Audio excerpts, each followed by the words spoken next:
Hey, sleepyheads. Hope your day was great. Before we start, let's play a game. Comment the time where you are right now and whether you should be asleep already. Let's see who's the biggest night owl.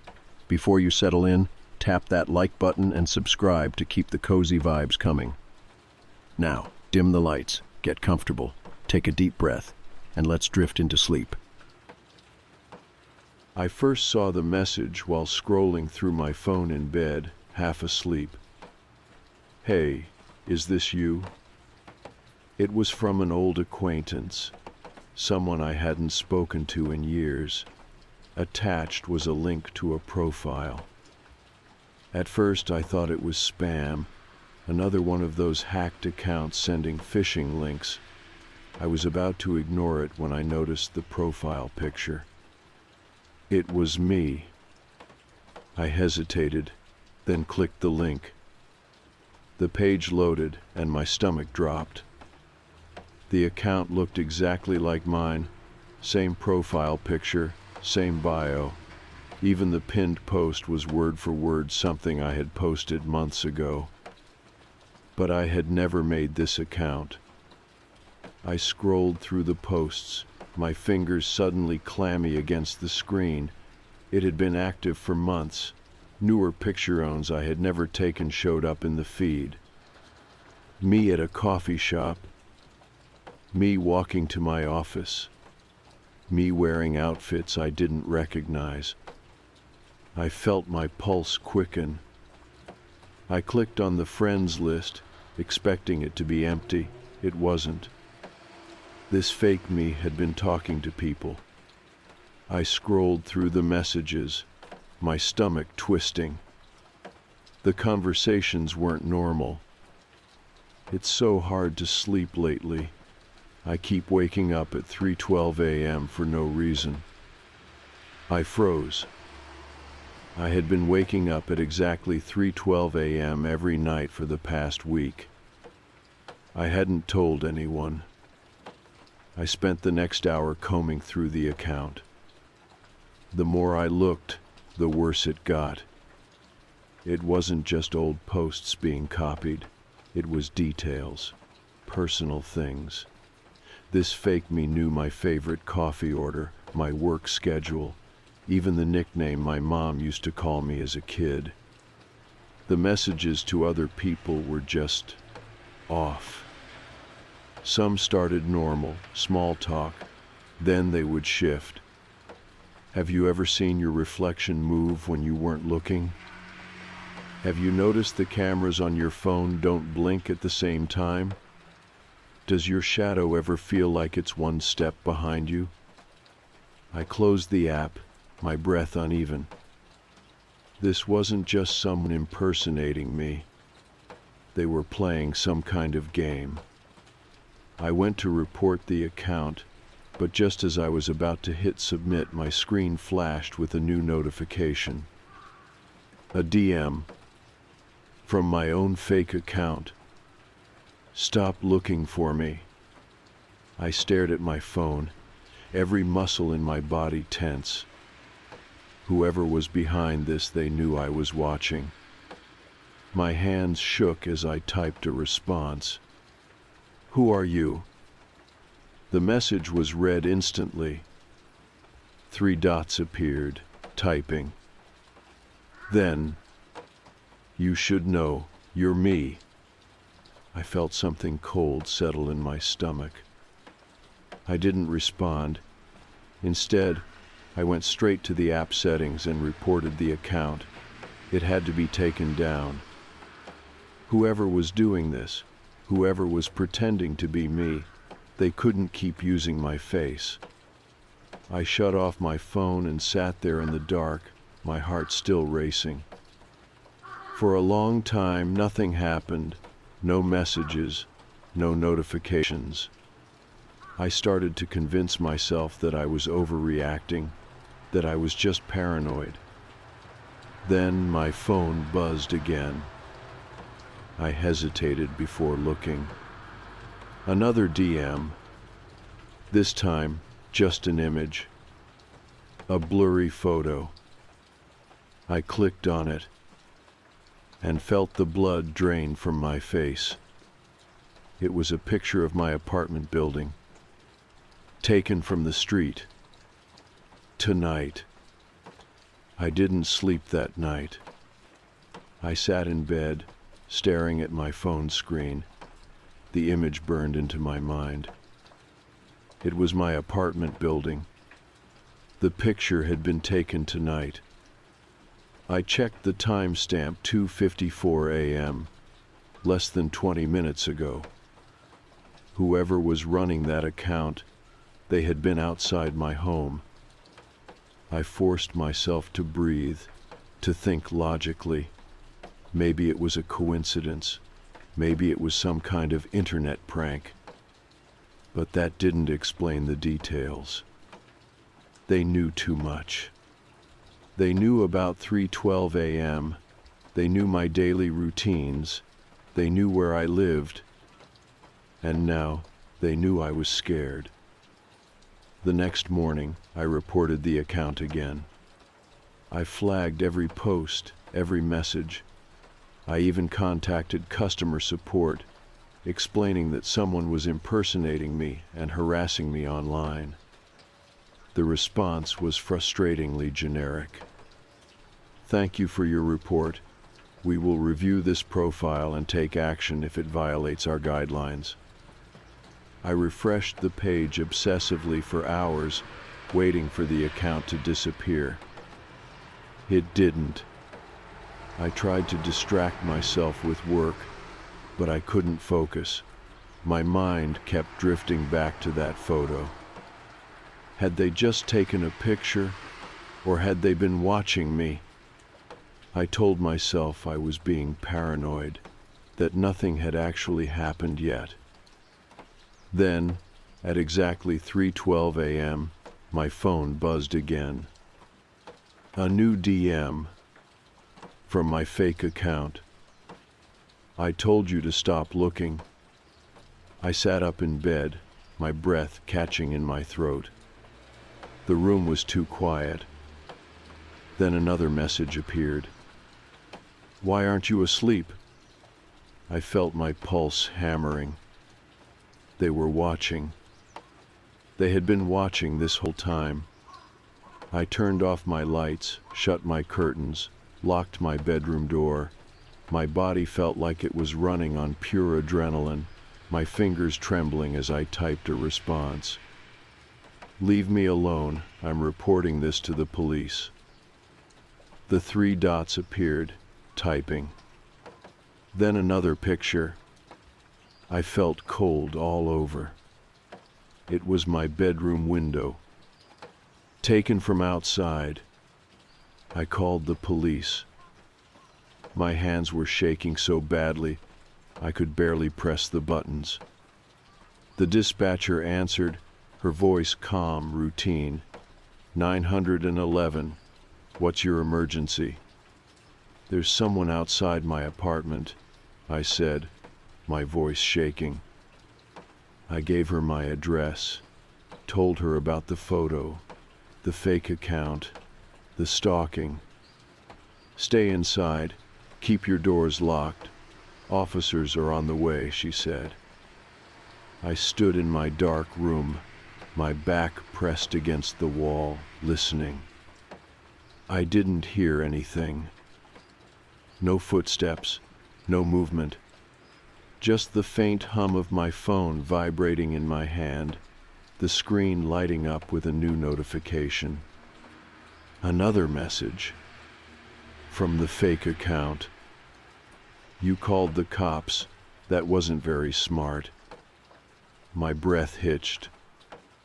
I turned my phone off and stood there in the dark, counting the seconds until I heard the sound of police sirens. The officers arrived 10 minutes later. They checked the area, searched the parking lot, even walked around the building. Nothing. No signs of forced entry, no footprints, no suspicious cars. One of them, Officer Reynolds, asked me to show him the account. I hesitated before unlocking my phone, my stomach twisting. I opened the app and froze. The account was gone, completely wiped. No username, no messages, nothing. Like it had never existed. Reynolds sighed, rubbing his forehead. You said this has been happening for how long? Since yesterday, I said weakly. I swear the account was here. It was messaging me. It sent me pictures from outside. He nodded, but I could tell he was skeptical. This could be a prank. A burner account someone made to mess with you, he said. Since they deleted it, there's not much we can do unless they make contact again. I felt frustration boiling in my chest. They were outside my window. We'll file a report, he assured me. If anything else happens, call us immediately. I nodded, but it didn't make me feel any safer. They left, and I was alone again. I didn't sleep. I stayed awake, listening. For footsteps, for breathing, for anything. The night dragged on, every shadow in my apartment stretching too long, every creak of the building making my skin crawl. But nothing happened. No knocks at the door. No new messages. By morning, I started to convince myself that maybe, just maybe, it was over. Maybe whoever had been tormenting me got scared when I called the cops. Maybe they were done. Then, at 7:46 a.m., I got a notification. A new account had followed me. The username was almost identical to the last one, just with a slight variation.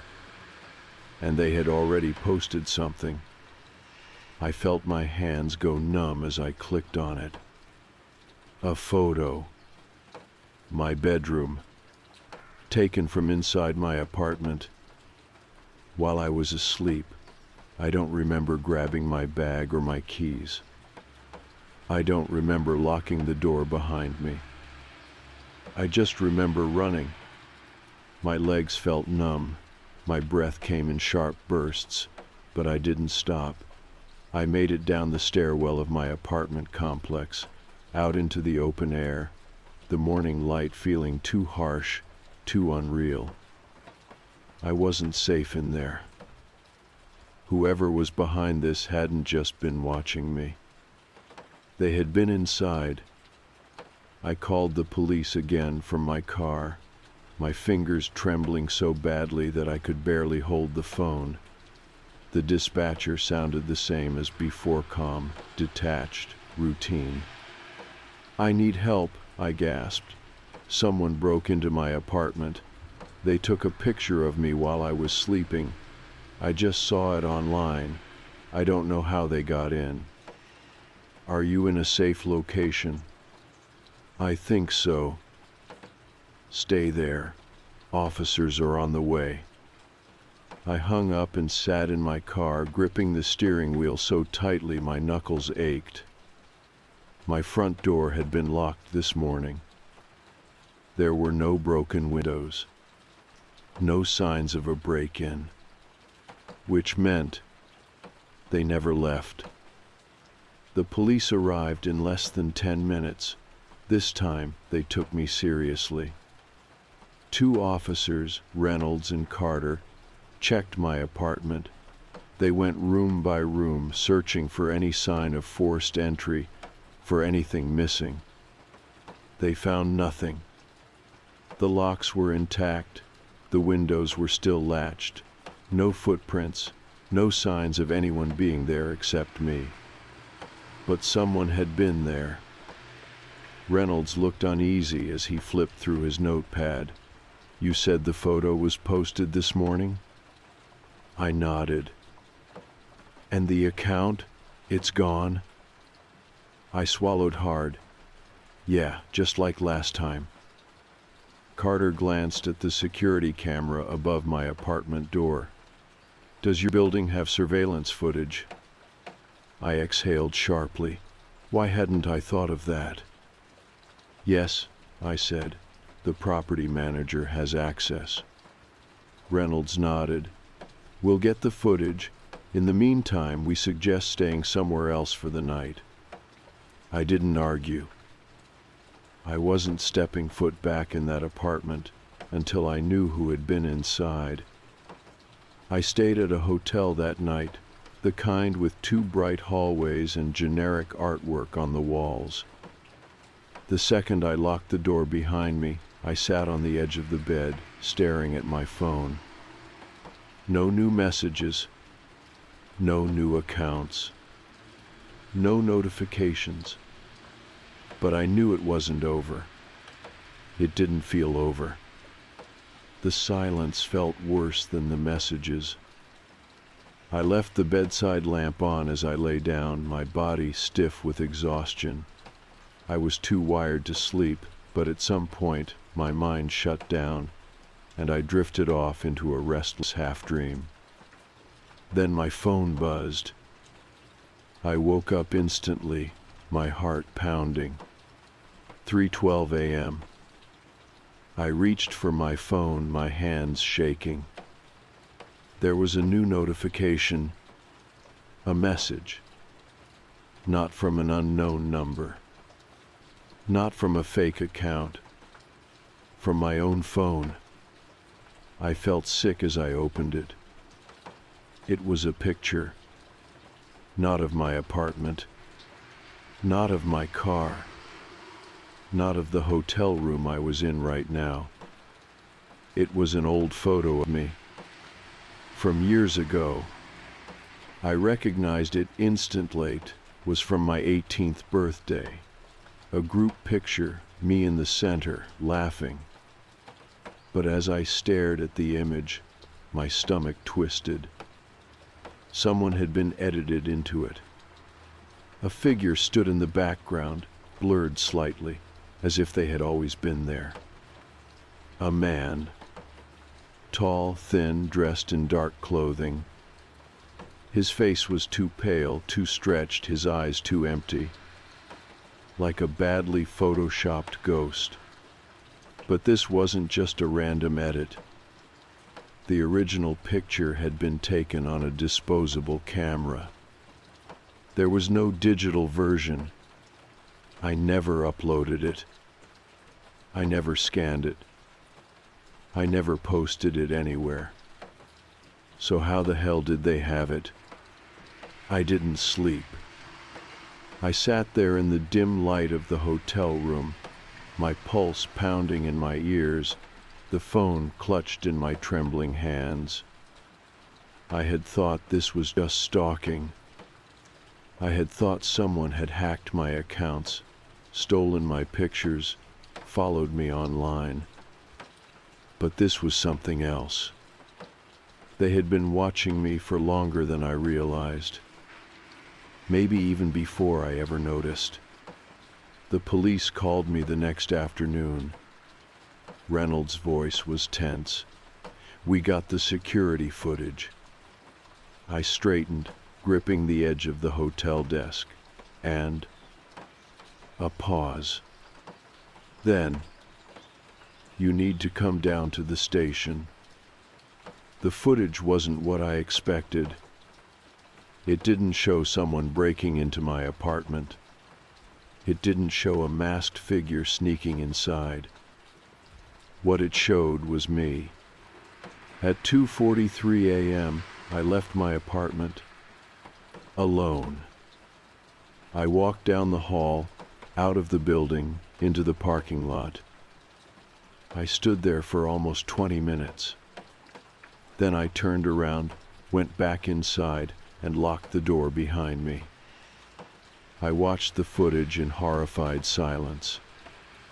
I had no memory of this. I never left my apartment. I was asleep. I felt cold all over. Reynolds exhaled, rubbing his temples. Are you on any medication? Sleepwalking history?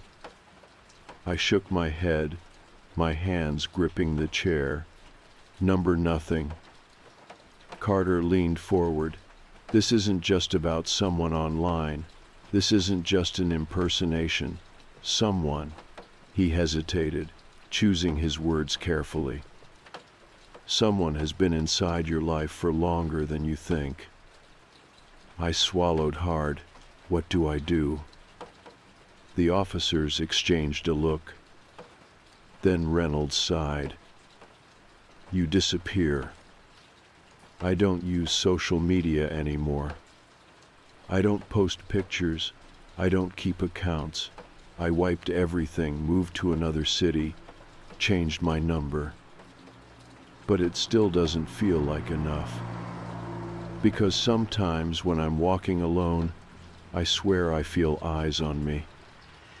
Sometimes I wake up at 3:12 a.m., drenched in sweat, my heart racing, with the feeling that I just came back from somewhere. And sometimes, when I check my phone, I see a notification from an account that doesn't exist. A single message. You can't run forever. I'll find you again soon.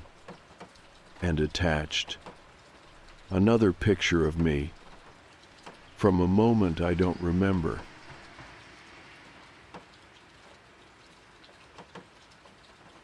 I woke up to the sound of knocking. It was slow, deliberate. 3 taps, followed by silence. For a moment I thought I had imagined it.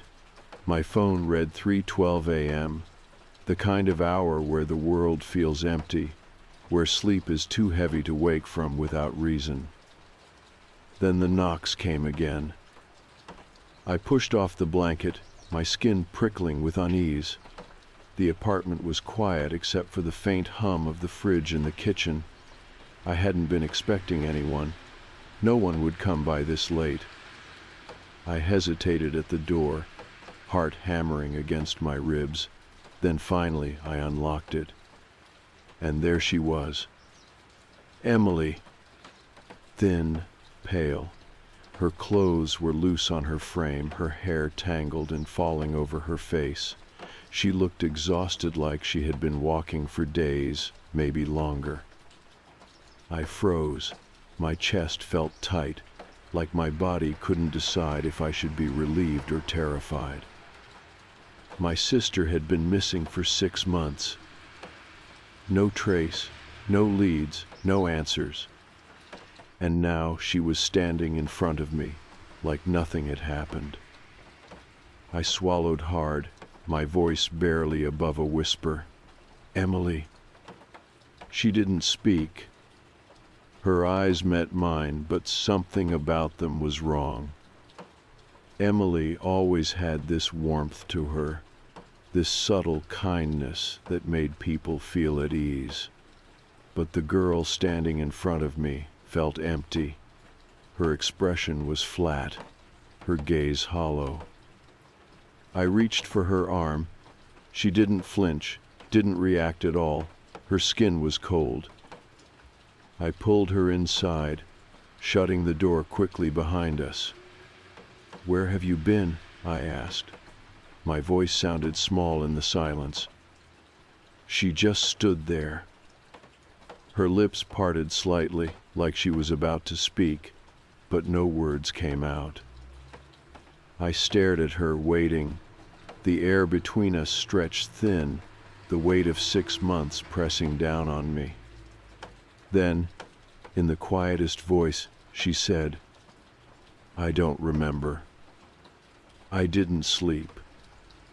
Emily sat on the couch, staring at nothing, arms folded in her lap like she didn't know what to do with them. She wouldn't answer my questions, wouldn't explain where she had been. She had no memory of anything past the night she disappeared. It didn't make sense. The police had searched for months. There were posters all over town. My parents had drained their savings hiring private investigators. And just like that, she was back. I studied her carefully. Her nails were too clean. Her skin, though pale, wasn't sunburned or scarred or dirty. There were no bruises, no marks, no evidence of anything happening to her at all. If she had been lost, wouldn't she look more damaged? More human? I made her tea, something warm to calm her down, but she wouldn't drink it. She wouldn't eat either. I set a plate in front of her, the same meal she used to love grilled cheese and tomato soup. She didn't even look at it. I called our parents. My mother sobbed so hard she couldn't speak. My father barely said a word, only that they would be on the next flight out. When I got off the phone, Emily was exactly where I had left her, sitting completely still. She hadn't blinked. "Do you need anything?" I asked, feeling like I was talking to a stranger. She turned her head too slowly. Her eyes met mine, and I felt something crawl beneath my skin, a primal instinct screaming that something was wrong. Then, softly, "I want to go home." I nodded. "Mom and Dad will be here soon." She didn't react to that. I tried again. "You can stay here tonight, and we'll go to the house in the morning." Emily smiled. It didn't reach her eyes. "Okay." Something about that single word sent a chill through me. That night I couldn't sleep. I left my bedroom door cracked open, listening for any sound. Emily's breathing was too quiet. No shifting, no rustling of blankets. It was as if she wasn't even in there. At exactly 3 a.m. I heard it. A faint creaking sound. I tensed, sitting up in bed. The apartment was dark, but something felt off. The air was too heavy, pressing against my chest like a warning. I forced myself to move, creeping toward the door. The hallway was dimly lit by the streetlights outside, casting faint slivers of light through the blinds. Then I saw her. She was standing in the hallway, motionless, staring at the wall.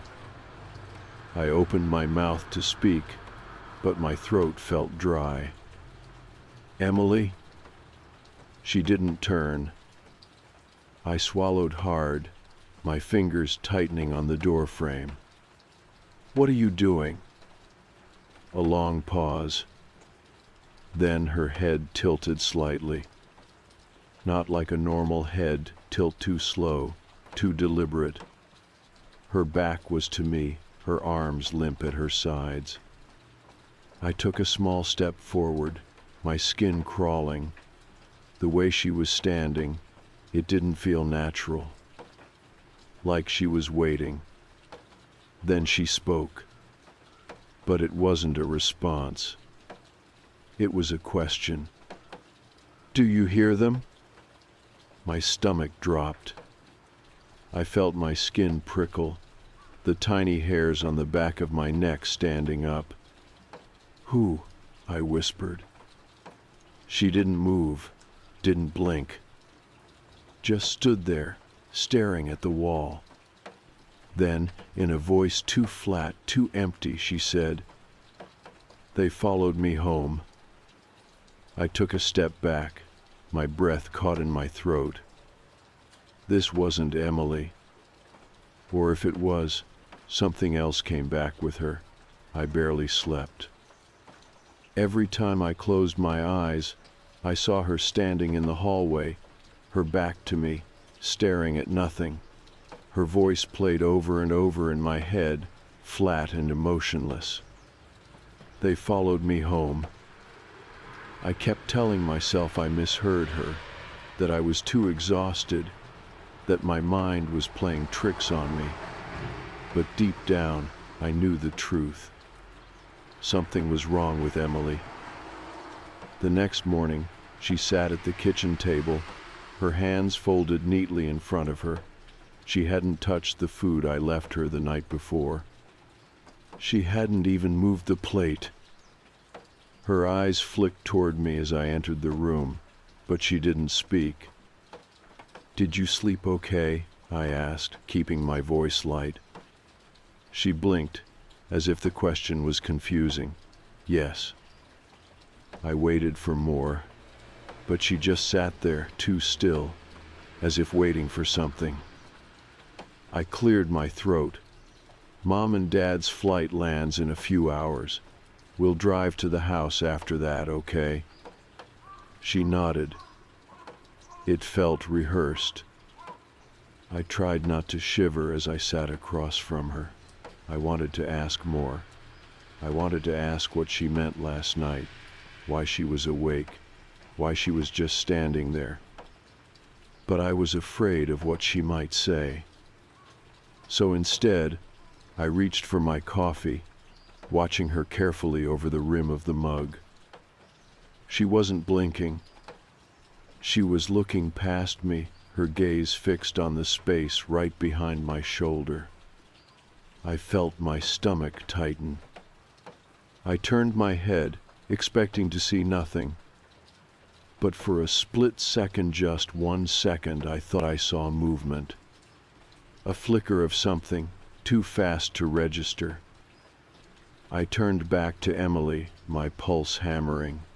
She was still staring, but now a small, thin smile had crept onto her face. Like she knew I had seen it too.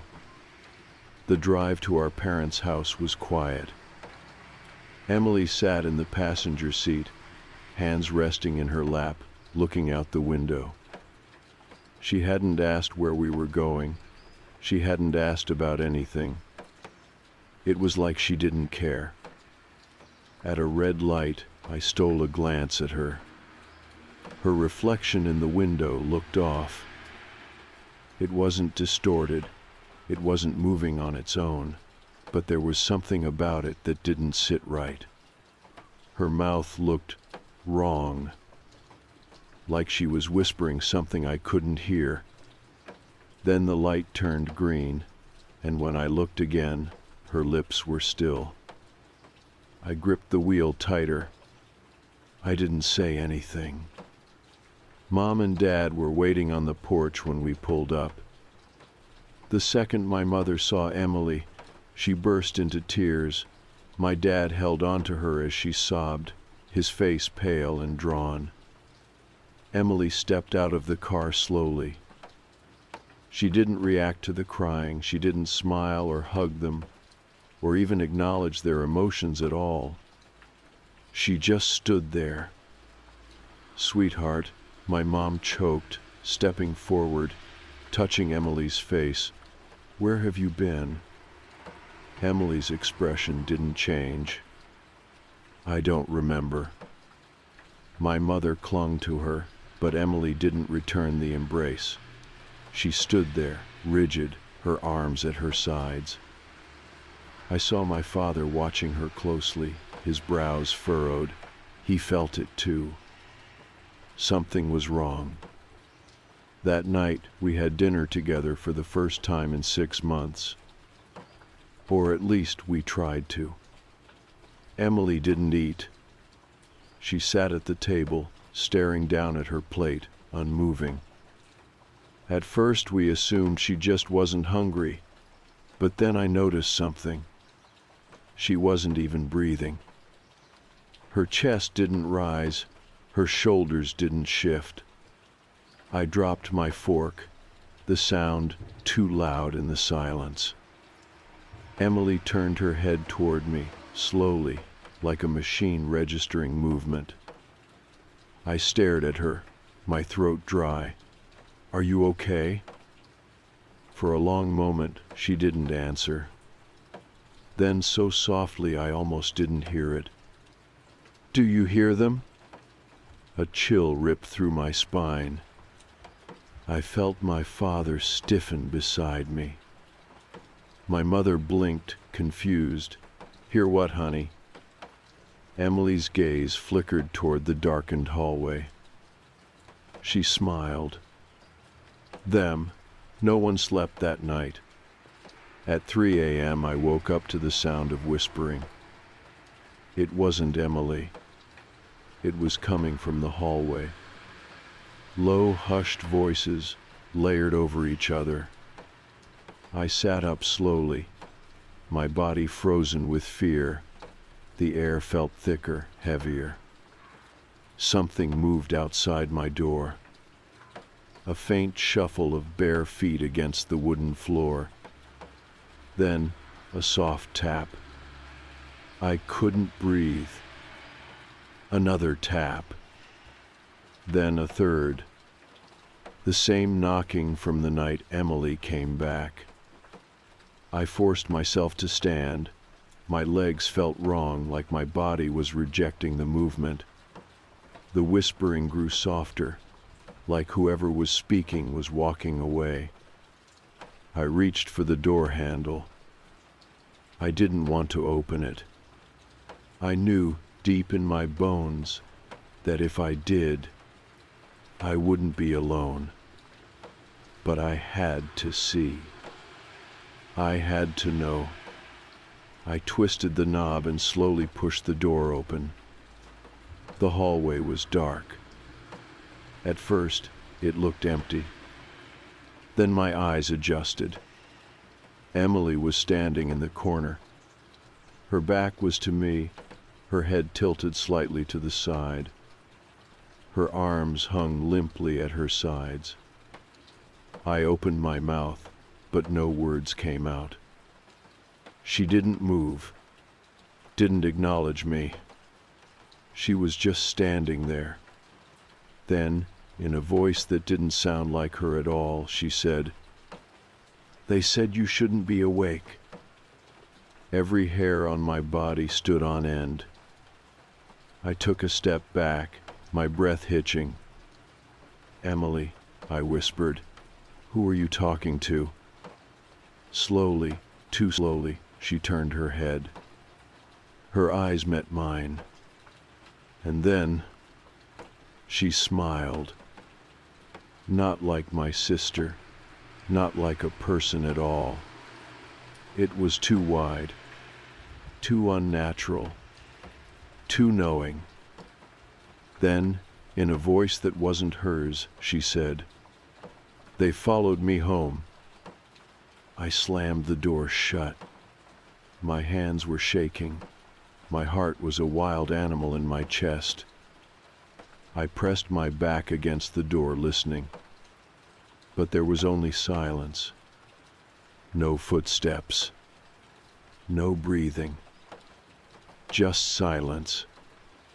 I didn't sleep. And when morning came, Emily was sitting at the kitchen table, smiling, waiting. I didn't mention what happened that night. At breakfast, my parents were still in that surreal state of relief, smiling too much, talking too loudly, pretending everything was fine. They asked Emily if she wanted pancakes, eggs, coffee, offering things she used to love. She didn't eat, didn't even look at the food, just sat there, her hands folded neatly on the table. I barely touched my own plate. I couldn't stop thinking about last night, about the whispers, about Emily standing in the dark, about the way she had smiled at me. She had never smiled like that before. I wanted to tell my parents. I wanted to pull my dad aside and say, "Something's wrong. That's not Emily." But I knew what would happen. They would say she had been through trauma, that I was being paranoid, that she needed time. So I said nothing. That day, my mother finally convinced Emily to go outside for a short walk. It had been 6 months since anyone had seen her, and now suddenly she was back, alive and fine. People in the neighborhood would ask questions. My parents wanted to get ahead of it. I told them I had errands to run. I just needed space. I needed to think. I got in my car and drove into town, gripping the wheel so tightly my fingers ached. My stomach was in knots. My mind kept going in circles. I thought about the way she stared past me, the things she had said in the hallway, the way she never blinked long enough, the way she didn't move naturally. And then something worse. The night before, in the dark, I had heard whispers, but my parents' room was across the house. Emily was the only one in the hallway. So who exactly had been whispering to her? I didn't know where I was going, but somehow I ended up at the police station. I parked and sat there for a long time. I knew how this would sound. My sister came back after going missing for 6 months, and now she won't eat, won't sleep, and stands in the hallway staring at nothing. That wasn't a crime. That wasn't something the police could do anything about. And yet, I had to try. I finally forced myself out of the car, my hands damp with sweat. The station was smaller town, wasn't big enough for a large department. Only 2 officers were at the front desk, one typing something into a computer, the other drinking coffee. I walked up slowly. Hey, I need to ask about a case. My sister, Emily. The officer looked up, frowning slightly. Emily Carter? I nodded. His frown deepened. She was found? Something about the way he said it bothered me. Yes, she came home 2 nights ago. The officer leaned back in his chair, his expression unreadable. That's surprising. That made my stomach twist. Why? He hesitated. Then finally, because 6 months is a long time for someone to disappear without a trace, and the way it happened, no leads, no evidence. We assumed. He trailed off, choosing his words carefully. I swallowed. You assumed she was dead. He gave a slow nod. I already knew that deep down, but hearing it from someone else made it feel heavier. I took a breath. Something's wrong with her. The officer's brow furrowed. She won't eat. She doesn't sleep. I hesitated. Say it. Say what you saw. She stands in the hallway at night, and she whispers to someone who isn't there. The officer didn't laugh. He didn't even look skeptical. Instead, he leaned forward slightly. What do you mean? Whispers. I felt a chill creep down my spine. I heard her last night. She said, "They followed me home." The officer exchanged a glance with the other cop behind the desk. The air shifted, like I had just touched on something I wasn't supposed to. I stiffened. What? The officer looked back at me, lowering his voice. Yours isn't the first case like this. I felt like I was going to be sick. He gestured for me to sit, but I shook my head. I needed to stand. I needed air. He kept his voice low, calm, like he was explaining something delicate. There have been others, not a lot, but enough to notice. I stared at him. Others who disappeared and came back wrong. A slow nod. I swallowed. Who? He hesitated. You remember the Clark kid, David? I did. He had gone missing 2 years ago. His parents searched everywhere. Then one day, he just came back. I had forgotten about it until now. Something clicked in my head. David doesn't talk anymore. The officer nodded. My stomach clenched. David had been normal before, but when he came back, he just stopped speaking. People said it was trauma. I had never thought much about it. The officer continued. There were a couple of others, not as public. One woman, Beth Sanders, went missing for 3 months, showed up again like nothing happened, same as your sister. No memory of where she'd been, wouldn't eat, wouldn't talk. Then a few weeks later, he stopped. I leaned in. Then what? He hesitated before saying, she disappeared again, this time for good. A chill rippled through me. The officer exhaled, rubbing his temples. There's a pattern, but no explanation. No bodies, no leads. Just people vanishing, coming back, and then disappearing forever. I felt lightheaded. Emily was part of this. I knew with absolute certainty that if I didn't do something, she was going to vanish again. And this time, I wouldn't get her back. I drove home too fast, my hands gripping the wheel so tightly my knuckles ached. I needed to talk to Emily. I needed her to tell me where she had been. I pulled into the driveway, barely remembering the drive. The house was still. The sky was darkening. My parents' car was gone. They must have gone out to pick up groceries or something. I stepped inside. The house was silent. Too silent. I walked down the hall toward Emily's room. The door was open. I stepped inside and stopped cold. Emily was standing in front of the mirror, not moving, not blinking, just staring. Her reflection was off. I couldn't explain why, but something about the way she was standing in the mirror didn't match reality. Then, without turning, without blinking, she said, "They don't want me to remember." My breath hitched. "Who?" I whispered. She smiled. Then she turned to look at me. And in the mirror, her reflection stayed facing forward. I didn't move. I couldn't. Emily stood in front of the mirror, her head slightly tilted, her lips curved into a small, knowing smile. Her body had turned toward me, but her reflection hadn't moved. It was still facing forward.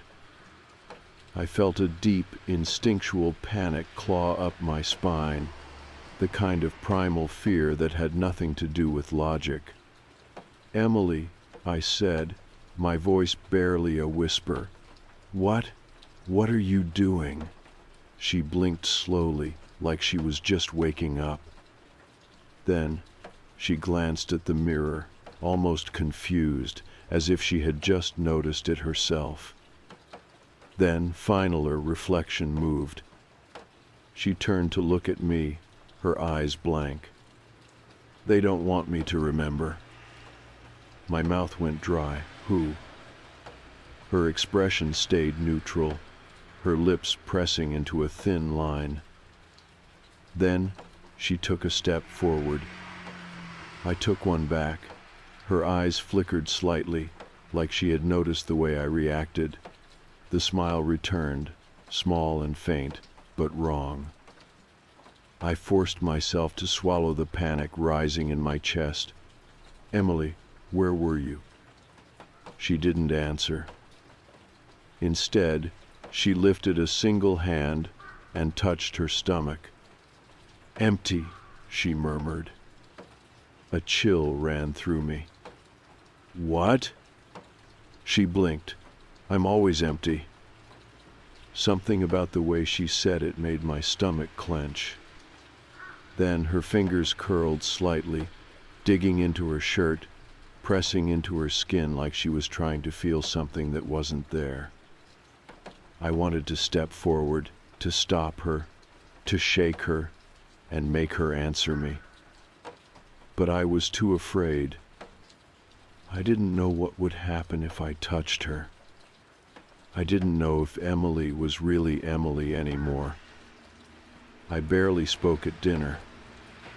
Mom and Dad were still caught up in the shock of having her back, talking about therapy, doctors, helping her adjust. They didn't see what I saw. They didn't see the way Emily just sat there, hands folded neatly in her lap. She didn't eat. Didn't even touch the food. Again. She just stared at her plate, her eyes unfocused, as if she was listening to something only she could hear. Mom placed a gentle hand on her wrist. "Sweetheart, do you want something else? I can make anything you want." Emily blinked too slowly. Then, in a soft voice, she said, "I don't need food anymore." I set my fork down. The room felt too quiet. Dad cleared his throat. "Well, that's okay, Em. Maybe you're just not feeling great. It's a lot to adjust to." She smiled. "Yes." I wanted to scream. Couldn't they see how unnatural this was? Couldn't they tell that something was wrong? I pushed my chair back abruptly. "I need some air." Mom gave me a look, like she knew something was bothering me, but she didn't push. Emily turned her head slightly to watch me leave. The moment I stepped into the hallway, my legs nearly gave out. I leaned against the wall, breathing hard, my pulse hammering. Something was happening. Something terrible. Emily wasn't Emily, and I had no idea how to stop it. That night, I did something I knew I shouldn't. I stayed awake. I sat in my bed with the lights off, staring at the sliver of light under my door, waiting. I needed proof. I needed to know I wasn't imagining things. At 3:04 a.m., I heard it. Soft, steady footsteps. I held my breath, straining to listen. They weren't coming toward my door. They were going outside. I slid out of bed as quietly as possible, creeping toward the window. Outside, bathed in the faint glow of the porch light, was Emily. She was standing in the middle of the yard, completely still. Her head was tilted upward, her arms limp at her sides. She stood there for a long time, unmoving. Then, without warning, she took one slow step forward. Then another. She was walking toward the woods.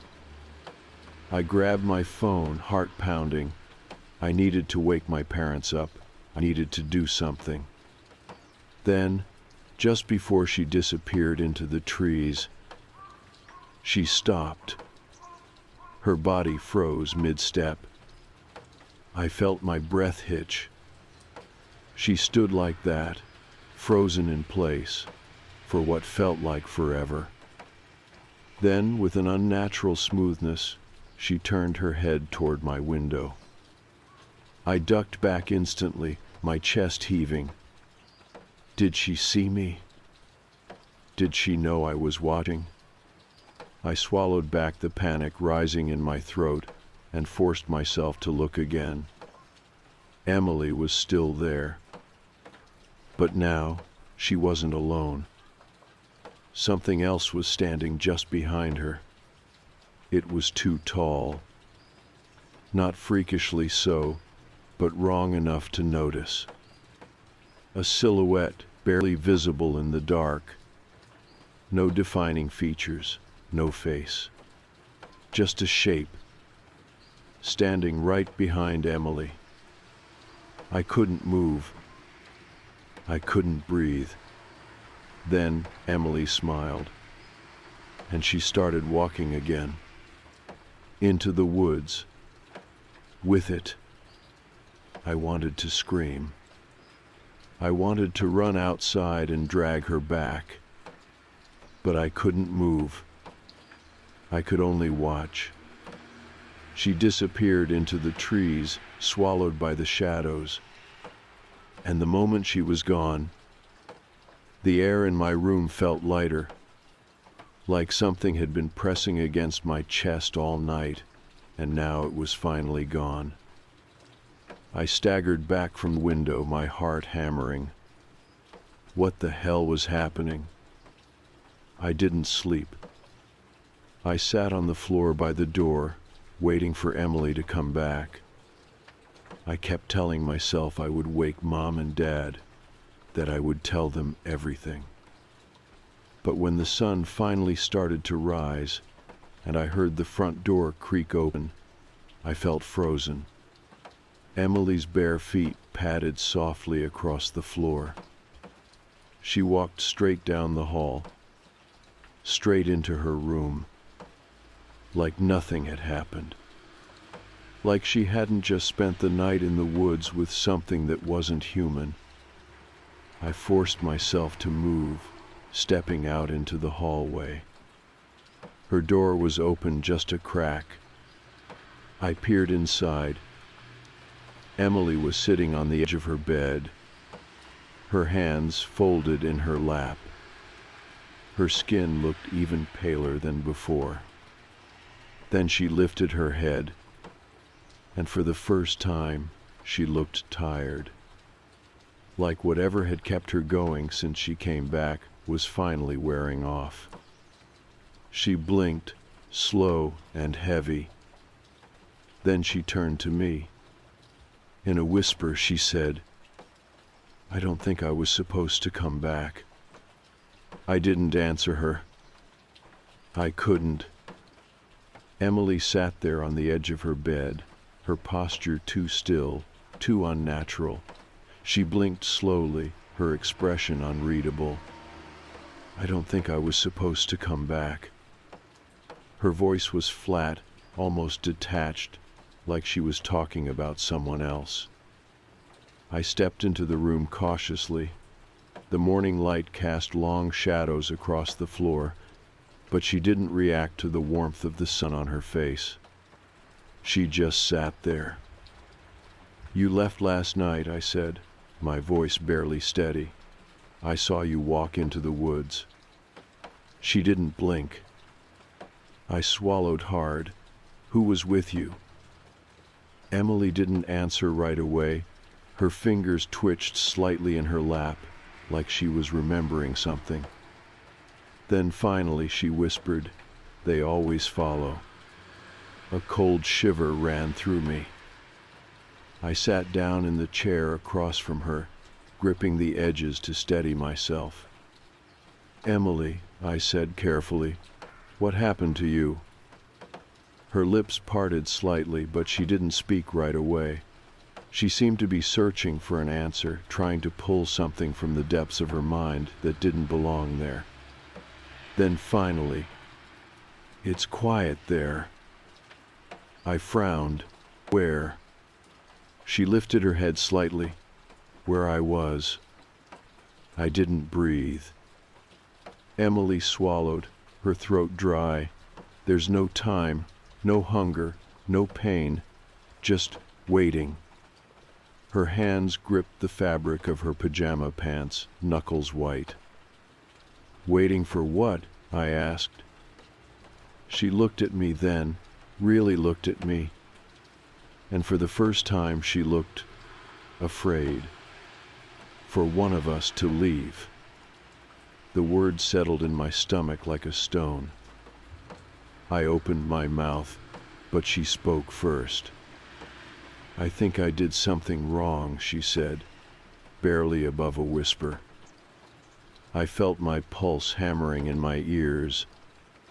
"What do you mean?" Her expression shifted. I couldn't explain it, but for a moment she looked lost, like she was somewhere else entirely. "I don't think I was the one who was supposed to leave." I left her room in a daze.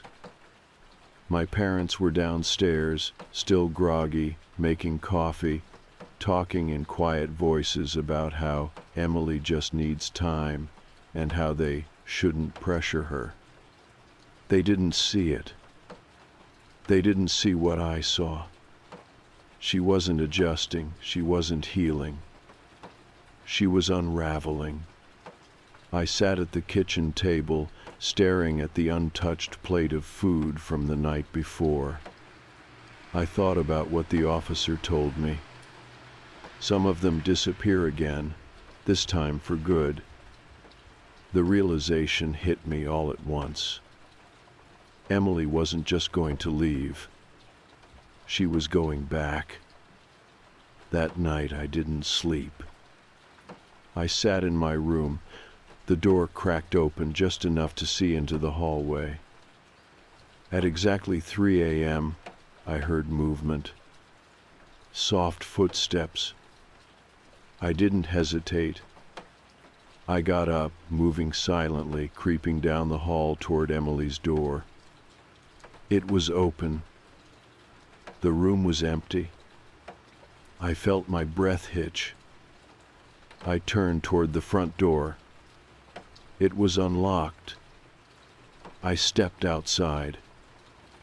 Emily was already at the edge of the yard. She was walking toward the woods, her movements slow, deliberate. I felt cold terror settle into my bones. Number. I ran after her. The grass was damp with morning dew, and the air felt thick, unnatural. I caught up to her just before she reached the tree line, grabbing her wrist. "Emily," I gasped, "you can't go back." She turned toward me, but her face was blank. Not confused, not afraid. Just empty. "You shouldn't be here," she whispered. Her skin was ice cold. I tightened my grip. "Emily, whatever happened to you, whoever took you, you don't have to go back." She blinked once, then twice. Then she whispered something so quiet I almost didn't hear it. "They won't let me stay." The moment she said it, the air around us shifted. I felt them, the weight of something unseen. The forest ahead of us was too dark, not just the absence of light, but something deeper, like the trees didn't exist beyond a certain point, like the shadows were watching. I turned back toward the house, toward the safety of the lights. The yard looked farther away than it should have been. Too far. Emily's fingers twitched in my grasp. "I shouldn't have come back," she murmured. "It was supposed to be someone else." A cold, crawling horror settled in my stomach. I remembered what she had said that morning. One of us was supposed to stay. Something had been taken in her place. Or someone. I thought about the whispers I had heard at night. I thought about how she never ate, never slept. She wasn't just changing. She was becoming like them. I felt my grip on her wrist weaken. A deep, suffocating fear settled in my chest. If she's already becoming one of them, then who? Her head snapped up, and her eyes met mine. Her pupils were too big. I took a step back. I couldn't breathe. I wasn't holding her wrist anymore. She was holding mine, and her grip was stronger than it should have been. The next morning, my parents woke up to find both of our doors open. Emily was gone. I was still in my bed, cold, shivering, like I had been laying there all night, like I had never gotten up at all. I tried to tell them what happened. I tried to explain. But every time I opened my mouth, my mind went blank. I forgot the words. I forgot the feeling of standing in that yard, of holding her hand, of seeing that thing in the trees. The only thing I remembered was her voice. I wasn't supposed to be the one who left. It's been 2 years. Emily never came back. But sometimes I wake up at 3 a.m. for no reason. And when I do, the house feels too quiet, too empty, like something is waiting. And every time I pass by a mirror, for just a second, my reflection moves just a little too late. I don't know if I'll post this, but I need to write it down while it's still fresh. Maybe if I lay it all out, it'll make sense. Maybe someone else has experienced something like this. Or maybe I'm just losing my mind. Last weekend, I went on a solo camping trip. I've done it plenty of times before, nothing extreme. Just a few days of hiking, fishing, and being away from people.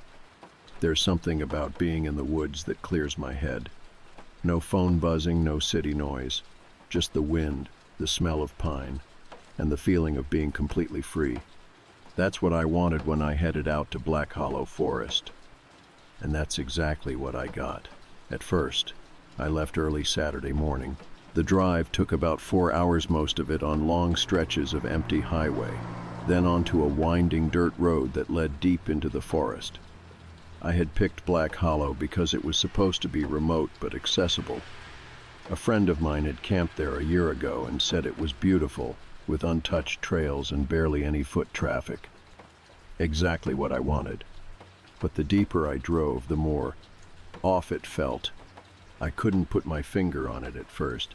The trees were thick, old-growth pines that towered over the road, blocking out most of the sky.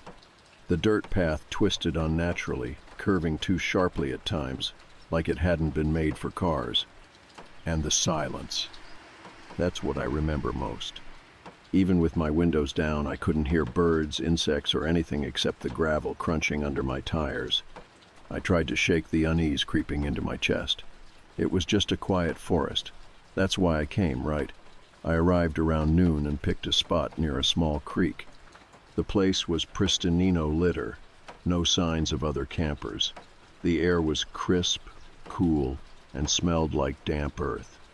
I set up my tent, built a fire pit, and took a short hike before the sun started to set.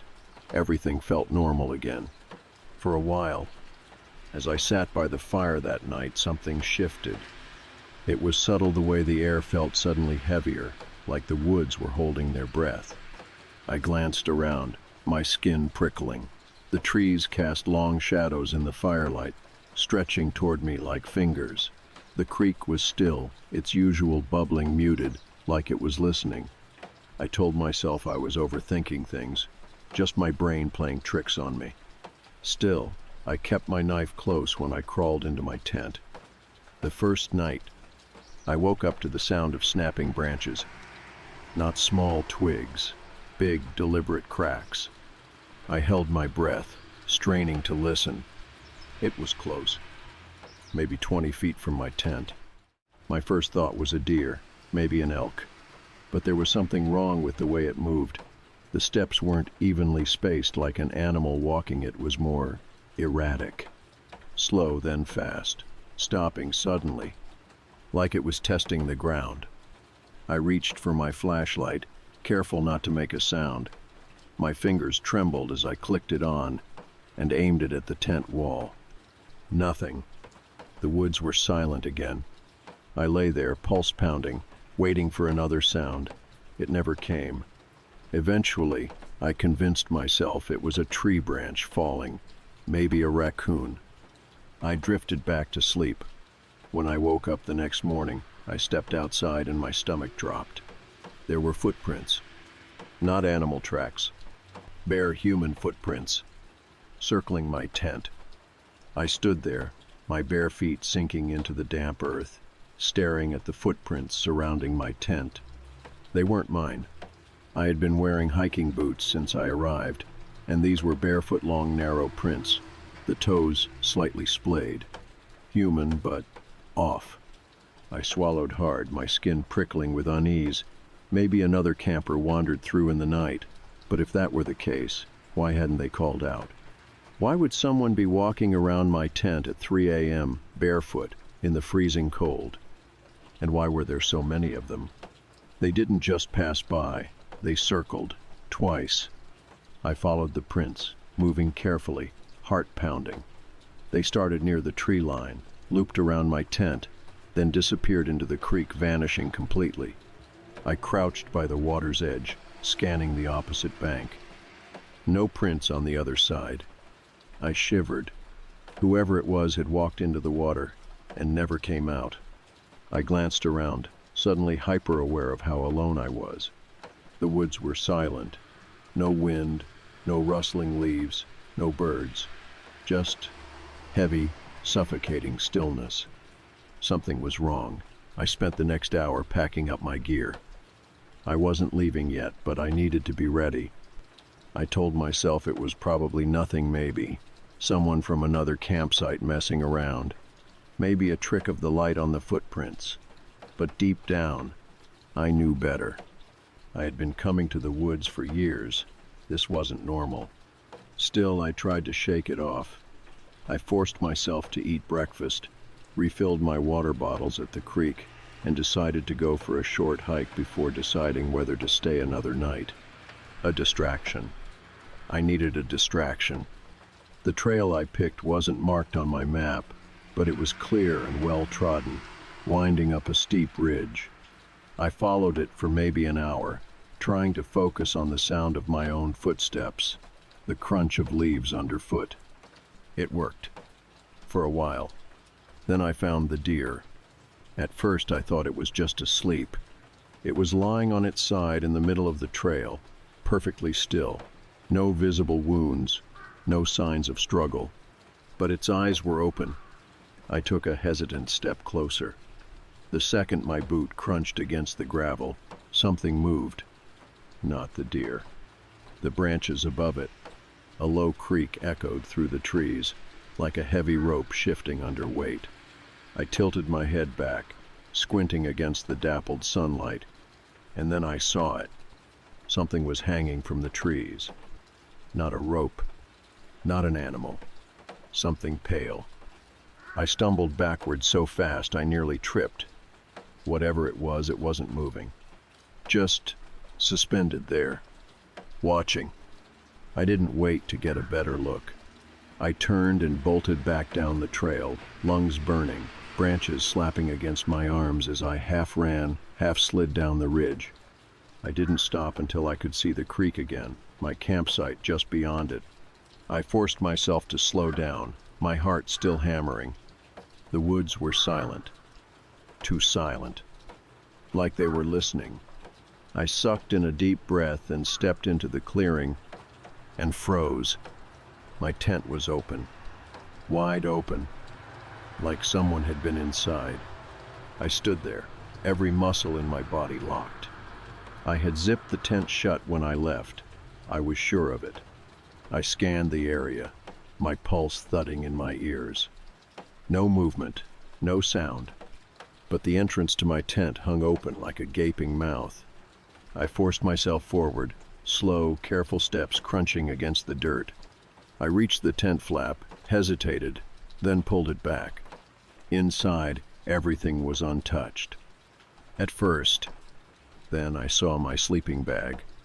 It had been unrolled, flattened, like someone had lain down in it. My stomach twisted. I had packed it up this morning, tightly. And now, it was as if someone had been in my tent, had slept in my spot. I backed away, hands shaking. That was it. I was leaving. Now, I packed in record time, shoved my gear into my pack, stomped out the fire, double-checked my knife. My brain was screaming at me to get out, and for once I listened. I slung my pack over my shoulders and turned toward the path leading back to my car, and stopped cold. Someone was standing in the trees, maybe 30 feet away. I barely registered the details, just the shape of a person, half hidden in the shadows. Watching. I took a slow step backward. They didn't move. I swallowed, my throat dry. Another step. Still no reaction. Then they tilted their head, not like a person, not curious, more like an animal studying something smaller than it, something weaker, something it was deciding whether or not to kill. My pulse slammed against my ribs. Run. The word exploded in my head. Run.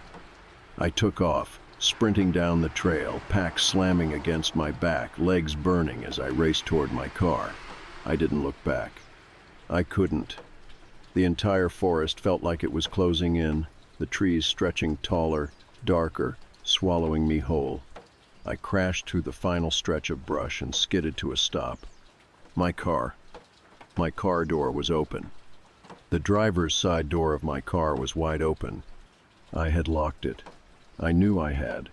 I could still feel the weight of the keys in my pocket, the sharp edges digging into my fingers.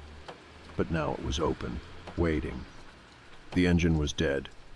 The air was thick inside the car, the scent of damp earth curling in my nose. It was like something had been inside, watching, waiting for me to come back. I reached for the door handle, my grip on the knife in my other hand tightening. My breath was coming too fast, my pulse hammering against my ribs. I leaned just enough to look inside. Nothing. The seats were empty. No sign of a break-in, no footprints in the dirt. But then I noticed something that made my stomach turn. The rearview mirror was tilted, not just moved angle toward the driver's seat. Like something had been sitting there, watching itself. I slammed the door shut and locked it, fingers fumbling over the keys as I jammed one into the ignition. The engine coughed, then died. A sound echoed from the trees, a low clicking exhale. I went still. The hair on my arms rose. The sound came again closer. I gritted my teeth, twisting the key one last time, slamming my foot onto the gas before the engine had even fully caught. The car lurched forward. In my mirror, I saw it. A tall, thin figure standing just beyond the tree line. No face, no eyes. And it was smiling, even though it had no mouth. I hit the gas harder, tires spitting gravel as I tore down the dirt road. I didn't look back. I didn't stop. Not until I was back on the highway, miles from that cursed place, the trees finally thinning behind me. I drove straight home. I barely remember the drive back. All I know is that when I finally pulled into my driveway, my hands were still shaking. I locked the doors, shut the blinds, and sat on the couch with my head in my hands, trying to piece together what had happened. I told myself I was overreacting, that it was a drifter, a prank, a trick of the light. But deep down I knew. I had seen something I wasn't meant to see, something that lives in those woods, and it had let me go. I never went back to Black Hollow. A few weeks later, I called the ranger station, asking if anyone else had reported strange activity in the area. The guy on the phone went quiet for a moment. Then he sighed. We get calls about Black Hollow every few months. I gripped the receiver. What kind of calls? Another pause. Then, people see things, hear things. Some of them go missing. My stomach twisted, and a longer silence. Then finally he said, and the ones who come back, they never do again. I don't camp anymore. I don't even go near the woods. Some nights, when I lie awake, I still hear that clicking sound, like something trying to mimic human speech. I tell myself it's my imagination, that I made the whole thing worse in my head. But deep down I know the truth.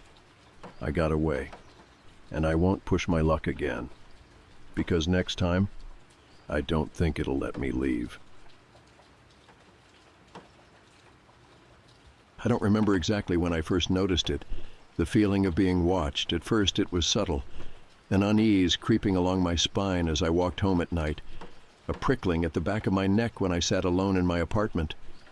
I told myself it was nothing, that it was just the natural paranoia that comes with living in a city, but deep down I knew I was lying. Because it wasn't just a feeling. Little things started happening, things I couldn't explain away. My bedroom window, unlocked when I was sure I had locked it. A sticky note that I had left on my fridge for my roommate Ava, missing when I came home. A faint smell of cologne in my living room, something neither of us wore. Then there was the bouquet. It was waiting on my car one evening, deep red roses wrapped in brown paper. No note, no card, no indication of where it had come from. Ava thought it was sweet. "Maybe you have a secret admirer," she teased. "I don't get why you're so freaked out." But I was freaked out because there was something off about those flowers, the way they were placed so carefully, deliberately. Like someone had stood there for a while, waiting for me to find them. Like they knew my schedule, like they knew me. I went to the police, reported what I could. They were polite, patient, but it was clear they didn't take me seriously.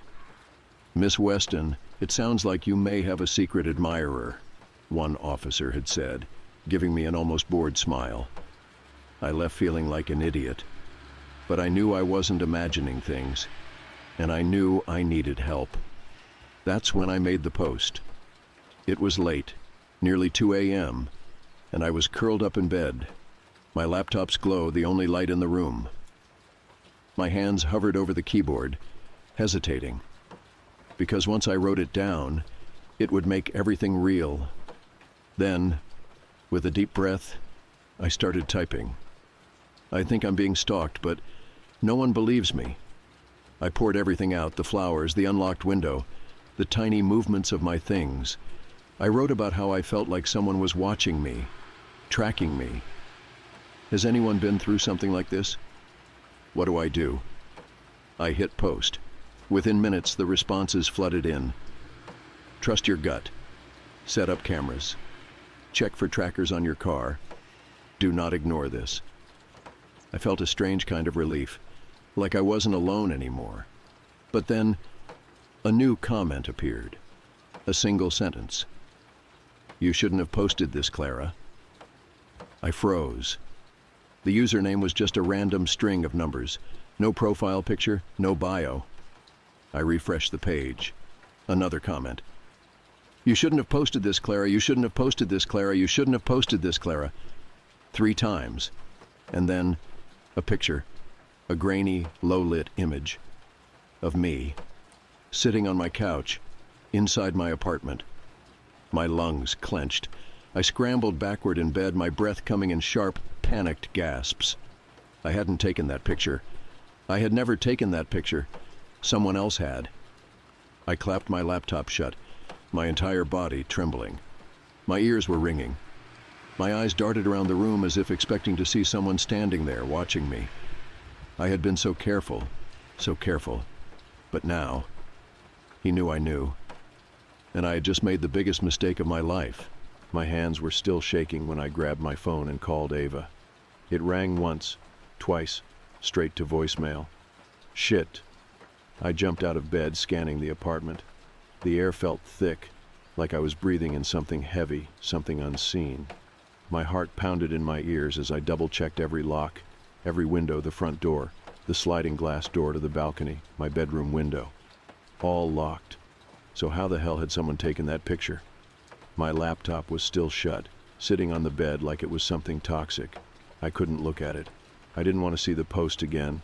Didn't want to see that comment, those words, repeating over and over. "You shouldn't have posted this, Clara." I grabbed my car keys. I needed to get out of here. The streets were eerily quiet as I drove, my knuckles white against the steering wheel. I kept checking the rearview mirror, convinced I would see headlights following me. I couldn't go to the police. They already thought I was paranoid. What was I going to tell them? Someone commented on my post with a picture of me inside my apartment. They'd laugh me out of the station. Ava. I just needed to get to Ava's place. 15 minutes later, I pulled into her apartment complex, cutting the engine. I grabbed my phone and tried calling again. Still no answer. I hurried up the stairs, knocking hard on her door. Nothing. I knocked again. "Ava, it's me." Silence. My stomach twisted. Something was wrong. Then, just as I was about to knock again, the door creaked open. Ava stood there, her expression blank. I exhaled, trying to steady myself. Jesus, Ava, I've been calling you. You shouldn't have posted it. I froze. Ava's voice was flat, wrong, like she wasn't really here. I took a step back. What? Her face was eerily still, her eyes locked onto mine. You shouldn't have posted it, she repeated. A chill raced down my spine. Something was very, very wrong. I turned to run, but someone grabbed me from behind. I tried to scream, but a hand clamped over my mouth. A strong grip wrapped around my waist, yanking me back into the apartment. My feet kicked against the wooden floor, my fingers clawing at the arm holding me, but whoever it was didn't let go. Ava just stood there watching, expressionless, like she wasn't even Ava anymore. I thrashed harder, twisting in the grip, desperate to see who had me. My heart pounded so hard I thought it would burst. My vision blurred, panic choking my lungs. Then, a voice whispered against my ear, "You shouldn't have posted it, Clara." It wasn't Ava. It was him. I swung my elbow back with every ounce of strength I had. My arm collided with something solid, and the grip loosened just enough for me to tear free. I stumbled forward, spinning around. The apartment was dimly lit, shadows stretching across the floor. But no one was there. My chest rose and fell in sharp, panicked breaths. My arms trembled.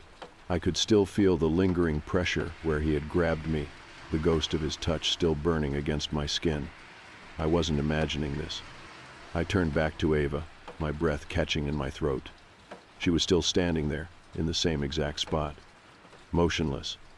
Her eyes were fixed on me, but they weren't right. They weren't hers.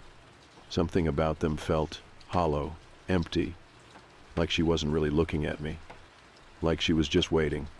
My hands shook. "Ava." She blinked, once, slowly. "You shouldn't have posted it." A third time, the exact same words, the exact same tone. I felt sick. Something was inside her. Or someone. I took a slow step backward, keeping my eyes on her. "Ava, you're scaring me." She didn't respond. I reached for my phone, fumbling with the screen, trying to call someone. My fingers felt like ice as I pressed the emergency dial. 911. The call connected. I opened my mouth to speak.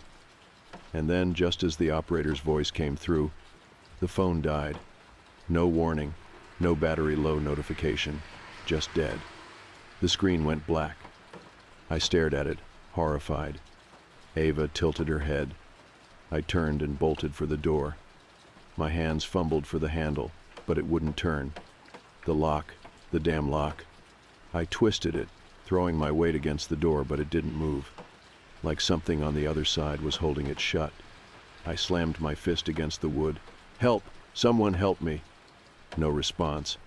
The apartment walls felt thinner, the air heavier, as if the whole space had been swallowed by something unseen. My own shouting sounded warped, like it wasn't really reaching beyond the walls. I turned back to Ava. She hadn't moved, but now she was smiling. It was slow, wrong, a cold, dead smile, like she was waiting for something, or someone.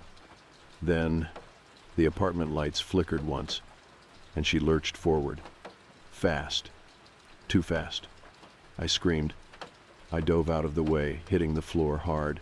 Pain shot up my elbows, but I scrambled to my feet as Ava's body collapsed where I had been standing. She lay there, twitching slightly, her mouth moving like she was trying to speak, but no sound came out. Then, slowly, she lifted her head. She wasn't smiling anymore. She was crying. Her lips trembled as she forced out a whisper. "Clara." It was her voice this time, her real voice. "I can't," she gasped, clutching her head. "I can't make him stop." Tears streaked her face. She looked at me, terrified. And then, through shaky breaths, "He's inside my head." A cold dread coiled around my stomach. I stepped forward, my voice barely above a whisper. "Ava, what happened?" She opened her mouth, but something stopped her. Her eyes went wide, her breath hitching, and then she collapsed. I barely caught her before she hit the ground, my arms wrapping around her trembling body. I shook her gently. "Ava, Ava, wake up." Nothing. Her skin was cold. A horrible thought clawed at my mind. What if she's already gone? I pressed my fingers against her wrist, searching for a pulse. Faint, weak, but there. I let out a shaky breath, forcing myself to think. I needed help. I needed to get out of here. I reached for the door again, and this time it opened effortlessly. The hallway outside was silent, dead. I turned back to Ava, my chest heaving. I had to get her out of here. I knelt down, sliding my arms under her shoulders, getting ready to lift her. Then, something shifted in the room. I went completely still. The air grew heavy again, too thick, like something else was in here, watching. I turned my head slowly, and that's when I saw it. A shadow, standing in the corner of the room, tall, unmoving. It hadn't been there before. I couldn't see his face, but I knew who it was. My body refused to move. The only thing I could hear was my own breathing, shallow, trembling. Then, the whisper came again, so close, right next to my ear. "You shouldn't have posted it, Clara." I didn't scream. I couldn't. The air in the apartment was suffocating, pressing against me like unseen hands. I could hear my own heartbeat, loud and frantic, pounding in my ears. The shadow in the corner didn't move, but I knew it was him. Daniel Holt. I didn't know how I knew his name, but in that moment, I just did. It was as if I had always known, as if his presence had been stitched into the background of my life for longer than I realized.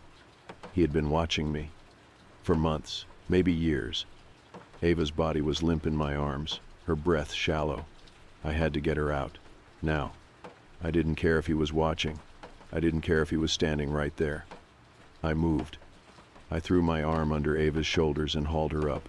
She was dead weight, her body slack, but I held her close, dragging her toward the door. My knees nearly buckled under the strain, but adrenaline pushed me forward. Footsteps behind me. Slow, deliberate. I didn't turn around. I reached the hallway, practically falling out of the apartment with Ava in my grip. The second we crossed the threshold, the atmosphere shifted. The air felt normal again, like stepping out of a nightmare and into reality. But the fear was still very real. I grabbed my phone from my pocket, my fingers trembling so hard I almost dropped it. I didn't care that my phone had just died on its own minutes ago. I still tried. I pressed the emergency dial. 911. The line rang. It didn't cut off. The call went through. 911, what's your emergency? My voice came out in shaky gasps. There's a man in my friend's apartment. He attacked me. I think my friend's hurt. I need help. Stay on the line, ma'am. What's your location? I was already stumbling down the stairs, half carrying Ava as I rattled off the address. I didn't stop moving. I didn't stop to look behind me. Because I knew if I did, he would still be standing there, watching me. The police arrived in less than 5 minutes.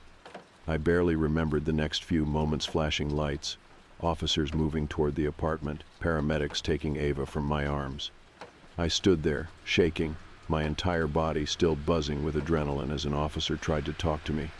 "Miss Weston, can you tell us what happened?" I was breathless. Two was attacked. In there he was, in there. I pointed to the open apartment door. My friend Avahe did something to her. She wasn't acting like herself. The officer nodded.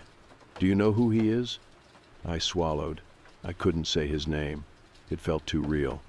"I don't know." I lied. The officers swept through the apartment. They found nothing. No sign of forced entry, no shadowy figure lurking in the corners. And Ava? The paramedics said she was physically fine, no injuries, no signs of trauma. But she wouldn't wake up. I watched as they loaded her into the ambulance, my pulse still throbbing against my skin. A detective approached me, a man in his 40s, salt and pepper hair, tired eyes, Detective James Foster. He asked me to explain everything, so I did. I told him about the stalking, the post, the comment, the picture that someone took of me inside my own home. His face stayed neutral. He didn't interrupt. He just let me talk. When I finally stopped, he sighed and rubbed his jaw. "We're going to investigate," he said. "We'll go through security footage, check any cameras in the area. But I have to be honest, Miss Weston, without physical evidence, this is going to be difficult." I felt my stomach drop. "But the picture," I said, voice shaking. "It was taken inside my apartment. That's proof." Foster nodded. "Can you show it to me?" I hesitated. Then, slowly, I reached for my phone. I opened the forum, scrolling back to my post. My breath caught. The comment was gone. The picture was gone, like it had never been there at all. I stared at the empty screen, my fingers going cold. "This isn't possible," I whispered. Foster gently took my phone, scrolling through it himself. "Are you sure it was here?" "Yes," I said immediately. But I could already see it, the doubt flickering in his expression. I felt sick. I knew what this looked like. I knew how it sounded. Like I had imagined all of it. I turned to Ava, still unconscious on the stretcher. I needed her to wake up. I needed her to tell them what happened. But what if she didn't remember? What if whatever happened to her wiped it away? Foster sighed again. "I believe that you believe something is happening," he said carefully. "For now, let's get you somewhere safe. We'll assign officers to your apartment, see if anything turns up." I nodded numbly. But deep down, I already knew the truth. They wouldn't find anything. Because he had been careful. And because he was still out there, watching, waiting. 2 days later, Ava woke up. She didn't remember a thing. Not me coming to her apartment. Not me dragging her out. Not the words she had whispered before she collapsed. "He's inside my head." She was fine, perfectly normal, no signs of harm, no lasting damage. She told the police I had probably overreacted, that she had just been really tired and maybe fainted. That's what they wrote down, and that's how the case ended. No suspect, no evidence, nothing. I stopped sleeping, stopped checking my emails, stopped looking at my phone, because I was terrified that I would see another comment. A part of me wondered if I was losing my mind, if I had imagined it all. Until one day, a letter arrived at my doorstep. No return address, no stamp, just my name on the front. I didn't want to open it, but I did. Inside was a single sheet of paper. No threats, no rambling messages. Just 3 words, written neatly in the center. "I saw you. I moved across the country 2 weeks later. New apartment, new city, new number. I deleted all my social media, changed my name on everything I could. But even now, in this new place, in this new life, I still feel it. That same feeling. That prickling at the back of my neck. That tiny, nagging certainty. That somewhere, someone is watching me. And maybe, just maybe, he's still out there. Still waiting. Still reading. The end." I first noticed something was off when I got a password reset email from my bank. It was late, nearly midnight, and I was just about to go to bed when my phone buzzed. The subject line read, "Your password reset request." I hadn't requested anything. At first, I assumed it was just one of those phishing scams, the kind that try to bait you into clicking a fake link. But when I checked the sender, it was legitimately from my bank. Still, I ignored it, figuring it was a mistake. Maybe someone had entered the wrong email by accident. The next morning, I got another one. Then another. It started happening with other accounts too, my Amazon, my Uber, my email. I kept getting notifications about password reset attempts, but when I logged in, nothing seemed different. I changed all my passwords anyway, just in case. It was annoying, but I wasn't too concerned yet. That changed when I saw the first charge. A $32 order from a sushi place I had never been to. It was from my DoorDash account, and the receipt showed the food had been delivered, but not to my address. It had gone somewhere else. I checked the order history, my stomach tightening as I scrolled. The sushi wasn't the only charge.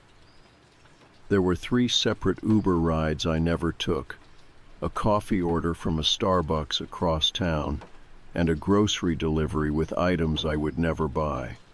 Whoever was doing this wasn't just using my account. They were living as me. I called DoorDash customer service immediately.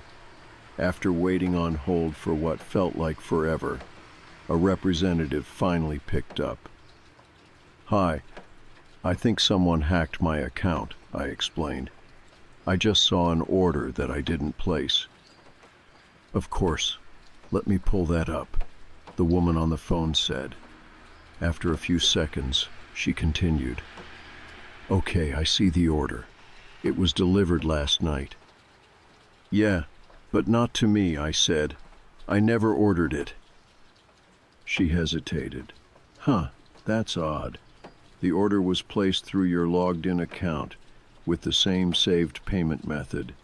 It wasn't a guest checkout." "So, how did someone else use it?" "Do you think it could have been a family member or a friend?" she asked. I nearly laughed. I live alone.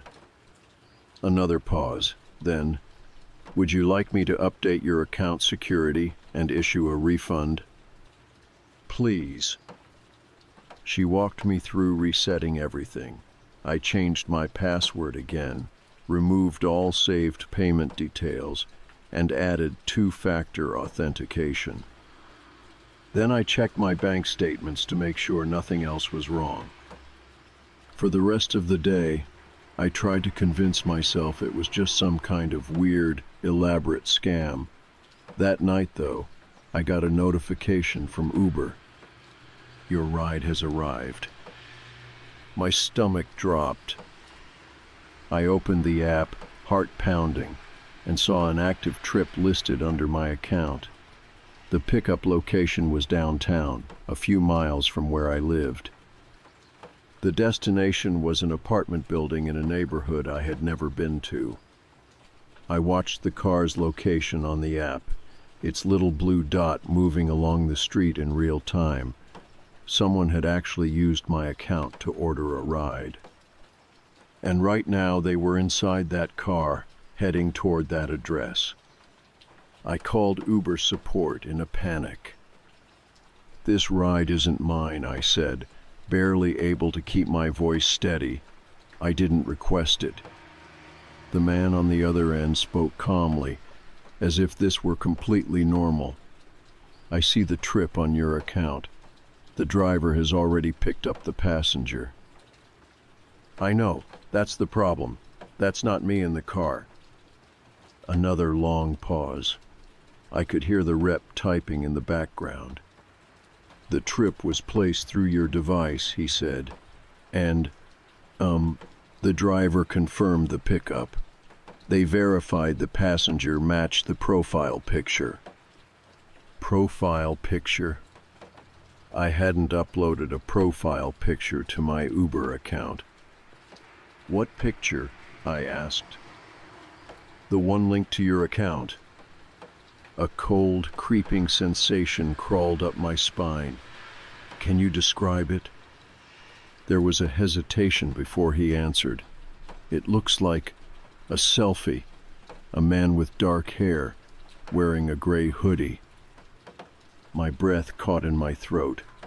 I did have dark hair, and I did own a gray hoodie.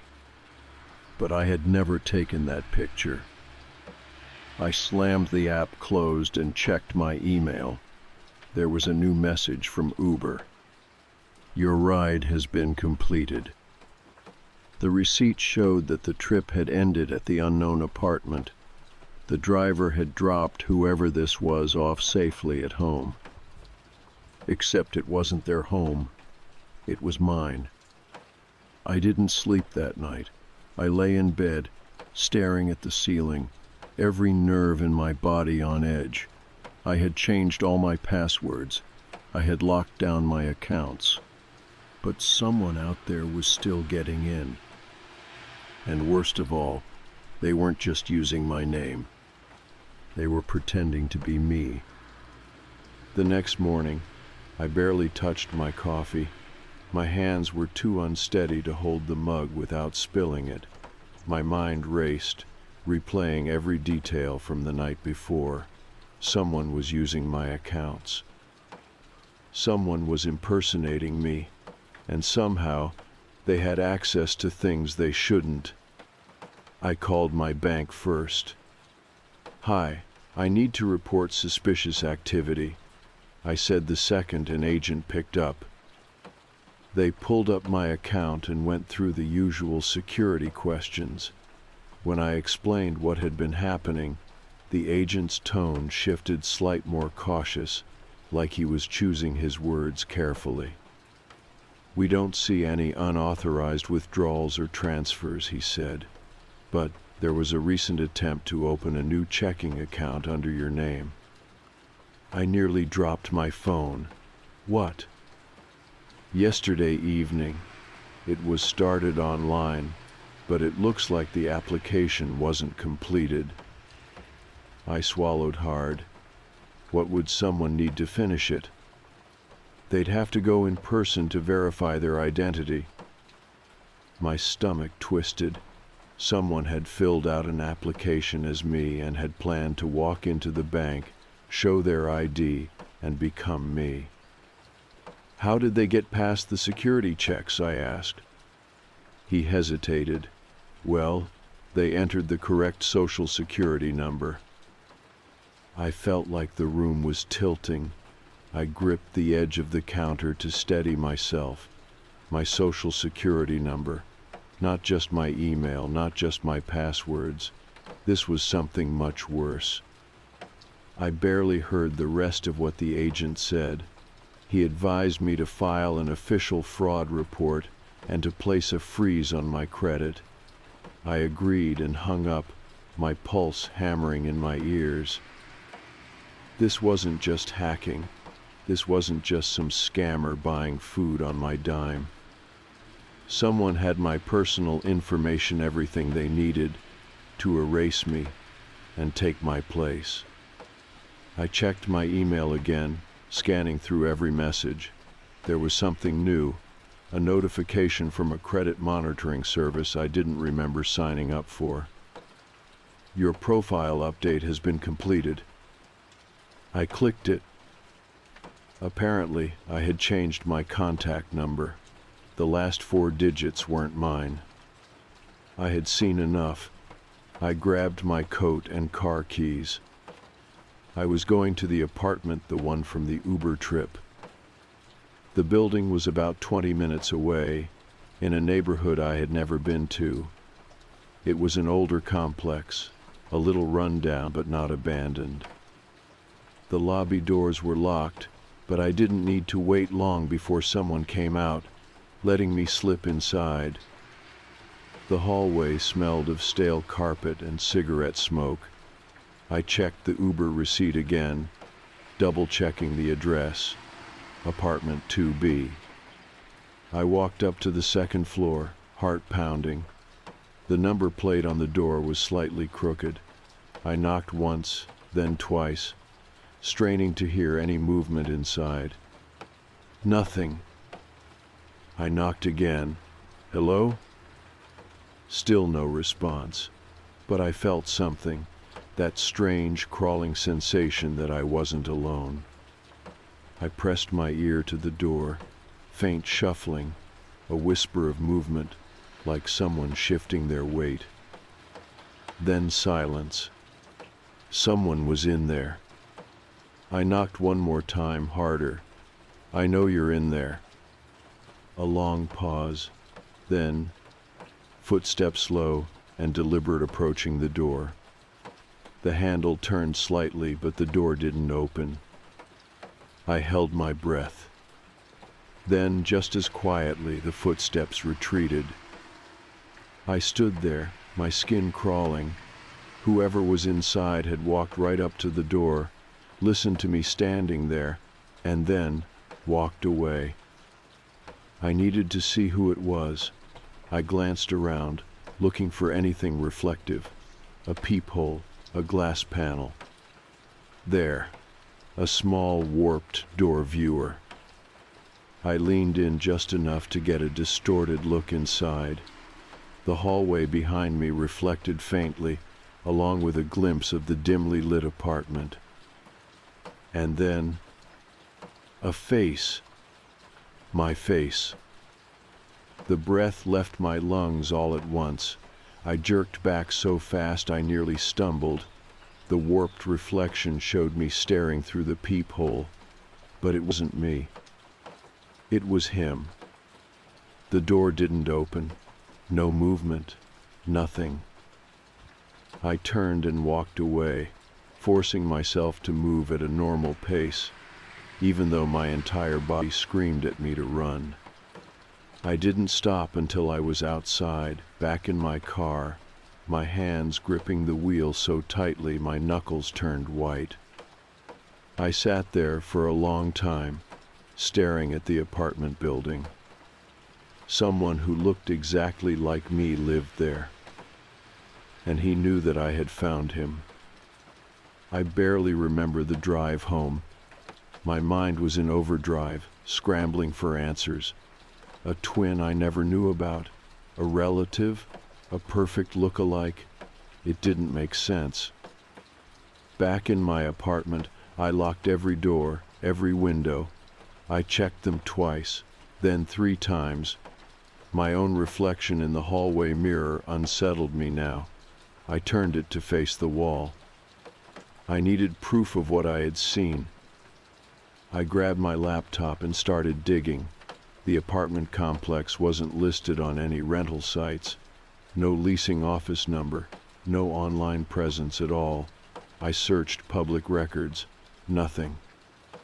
It was as if the place didn't officially exist. Then, I searched my own name. I expected to see the usual social media, work listings, but there was something new. A second listing. Same name, same birth date, different city. I clicked on it, my breath caught in my throat. There was a profile picture, and it was him. The man from the apartment. The man pretending to be me. I stared at the screen, my heart hammering so hard it felt like it might crack my ribs. There he was me.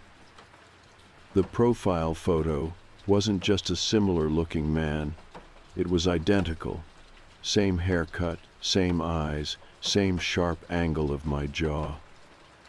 Even the slight scar near my temple, the one I got as a kid falling off my bike, was there.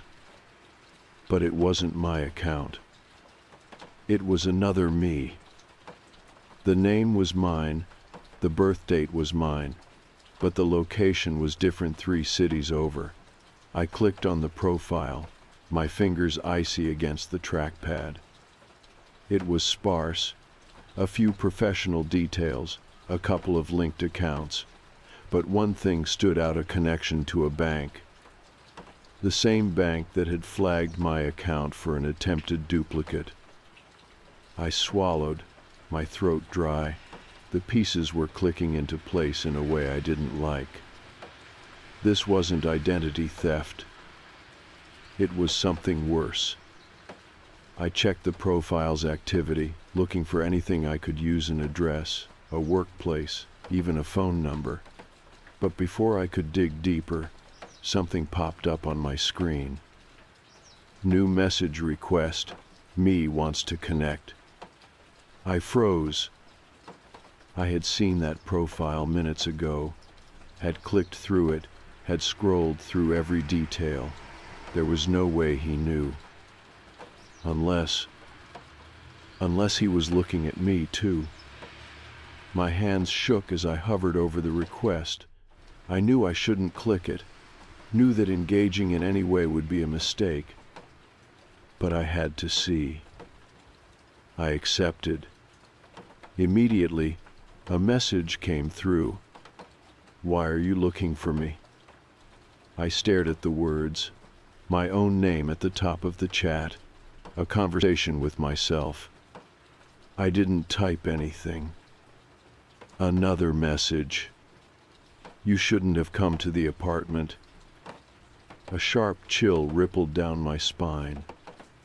I hadn't told anyone, I hadn't called the police, hadn't mentioned it to a single person. The air in my apartment suddenly felt thick. My hands hovered over the keyboard. Then, another message. You should stop now. I slammed the laptop shut. My chest was tight, my skin cold.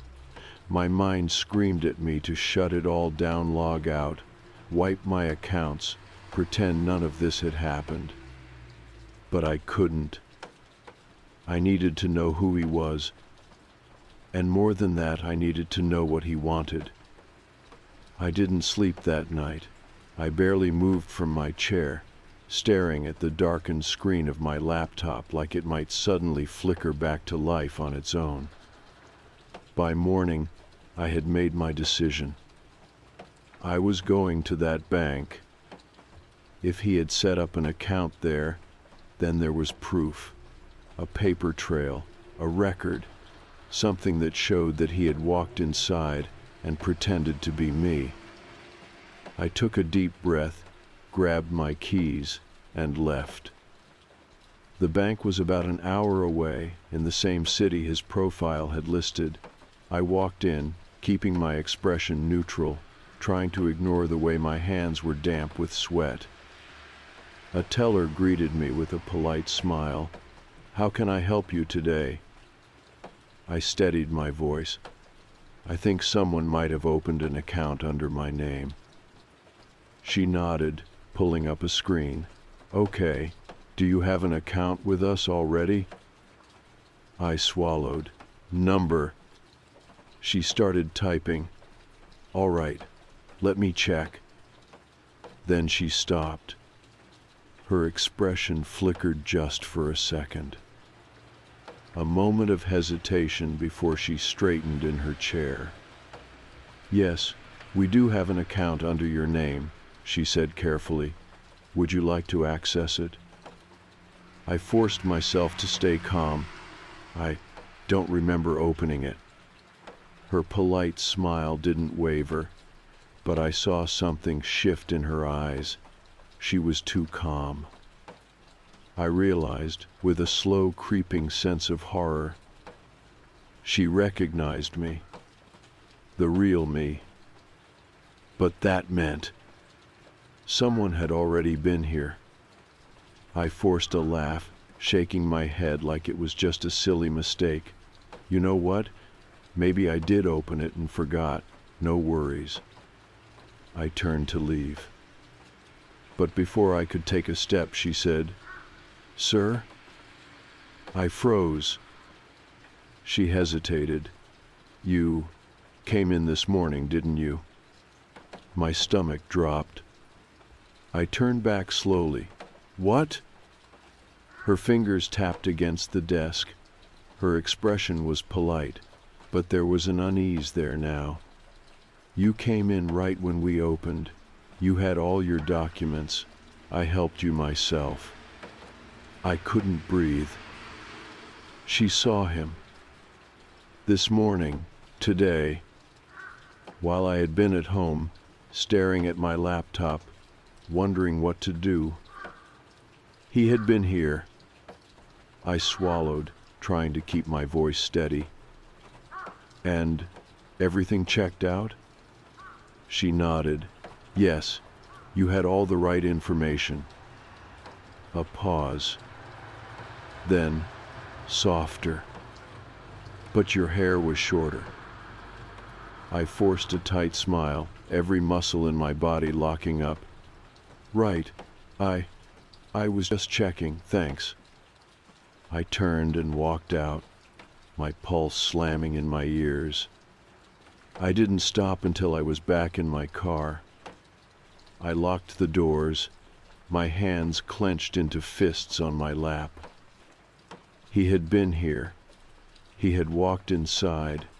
given them my information, looked just like me except for one tiny detail. I pulled out my phone, opened the front camera. My reflection stared back, my hair slightly unkempt from stress, a few days of stubble on my jaw. That was the difference. He was keeping up with my appearance. He knew exactly what I looked like every day, every change. And he was adjusting himself to match. I felt something cold settle in my gut. He wasn't just pretending to be me. He was watching me. I sat in my car, gripping the steering wheel so tightly my knuckles ached.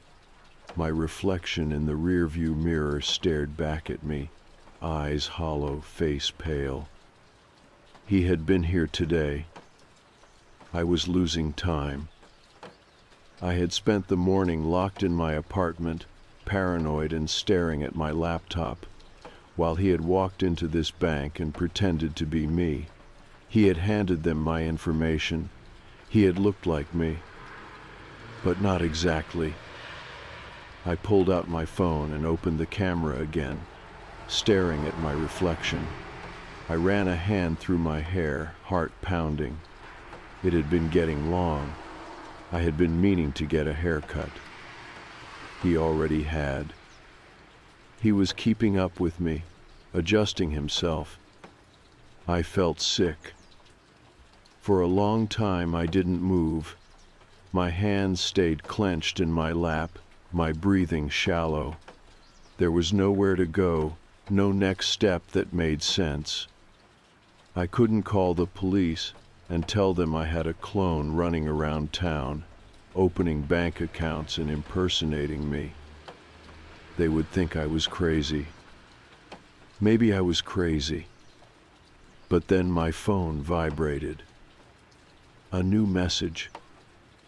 I didn't want to look. I already knew who it was from. You shouldn't have come here. The air in the car felt suffocating. I stared at the screen, every nerve in my body screaming at me to shut the phone off, to pretend I never saw it. Another message. Stop looking for me. My throat felt tight. I could barely breathe. I hovered over the reply button. My fingers twitched. Every logical part of my brain told me not to respond. But I typed anyway. Who are you? A long pause. Then 3 dots appeared, the ones that meant he was typing. I gritted my teeth, my heart hammering so loud I could barely hear anything else. Then the message popped up. I am you. My entire body went cold. I shut the phone off and threw it onto the passenger seat. I needed to leave. I turned the key in the ignition, the engine rumbling to life beneath my shaking hands. The roads blurred past me, my thoughts spiraling. I had no plan, no destination. I just knew I had to get away. But as I pulled out of the parking lot, something caught my eye. A man standing across the street. He was watching me. And he looked exactly like me. My chest clenched. It wasn't possible. It couldn't be possible. But there he was. His hair was shorter, neatly trimmed. His face was clean-shaven. He wore the same black jacket I owned, the one I had been meaning to throw out but hadn't gotten around to yet. And then he smiled. A slow, deliberate curve of his lips. Like he was waiting. Like he knew. I slammed my foot on the gas and sped away. I didn't go home. I couldn't. Instead, I drove aimlessly, my grip on the wheel so tight my fingers ached. My mind raced, trying to piece together something that made sense. Someone was pretending to be me. Someone had my information. Someone had been watching me, studying me, copying me. I pulled into a gas station miles away from the bank. I needed a moment to think, to breathe. The fluorescent lights buzzed overhead as I got out of the car. The air was sharp and cool against my skin. I filled my tank, my body still tense. Every shadow, every figure in the distance made my skin crawl. I needed answers. I grabbed my phone, hesitating before turning it back on. The second the screen lit up, a new notification appeared. Unknown number, voicemail. My stomach churned. I pressed play. At first, there was only silence. Then breathing. Not heavy, not aggressive, just slow, steady breathing. Then a voice. My voice. You should really stop looking for me. Click. The voicemail ended. I stood there frozen, the sounds of the gas station fading around me. I had never called myself. I had never left that voicemail. But there it was. Me. Talking to me. I turned the phone off again, shoving it deep into my pocket like that would make it disappear. I couldn't stay here. I needed to go somewhere safe. But nowhere felt safe anymore. I ended up at a cheap motel on the outskirts of town. I paid in cash. I didn't want to leave a digital trail, not when someone else already had access to everything about me. The room was small, stale, a single bed, a desk, a bathroom with a flickering light. I locked the door, bolted it, shoved a chair against the handle. Then I sat on the edge of the bed, staring at the wall. My mind kept looping through everything. The hacked accounts, the Uber ride, the bank visit, the way he had looked at me smiling, as if he already knew what I was going to do next. I needed proof. I pulled out my laptop, my fingers moving on autopilot as I went back to his fake profile. But when the page loaded, something was different. His profile picture had changed. It was new. And it was exactly how I looked now. The stubble, the slightly longer hair, the exhaustion in my eyes. I felt my pulse in my throat. Then a new notification. He's typing. I didn't wait to see what he had to say. I shut the laptop and slid it under the bed like that would somehow erase what I just saw. My breathing was uneven. My hands were shaking. This wasn't someone stealing my identity. This wasn't some scammer using my name. This was someone becoming me. And I didn't know how to stop him. I didn't sleep. I sat in that dingy motel room, the chair still pressed against the door, my back against the wall. The laptop lay face down on the floor, the screen dark. The air felt heavy, pressing down on me like the weight of something unseen. I had spent the past few days watching my own life unravel. A stranger had been using my accounts, spending my money, signing my name. But this wasn't just identity theft. He was becoming me. And he was always one step ahead. I thought about the bank teller's hesitation, the way she looked at me like she already knew who I was, except she had seen him first. I thought about the Uber driver who had picked him up, the fact that he had shown them a photo of me. He was building something, a version of me that was slightly different, slightly better. He had neater hair, cleaner clothes, a more confident posture, a version of me that the world would accept without question. And now, he knew I had found him. The air in the room felt too thick. I couldn't stay here. I had to end this. The drive back to the city was a blur. My hands were steady on the wheel, but my mind raced with every possibility of what I was about to do. I wasn't thinking about what would happen if I found him. I was thinking about what would happen if I didn't. The bank had been a dead end. He wouldn't go back there. But I knew where he had gone. The apartment. The one from the Uber ride. The one he had set up for himself while pretending to be me. That was where it had started. That was where I would find him. I parked across the street and sat there for a moment, gripping the steering wheel. The building looked exactly the same as the last time I had been here. The same dimly lit hallway. The same slightly crooked number plate on the door of 2B. I stepped out of the car. My chest was tight, but I kept my breathing steady. I didn't know what I would do when I got inside. I didn't know if he would be there. But I knew I had to see this through.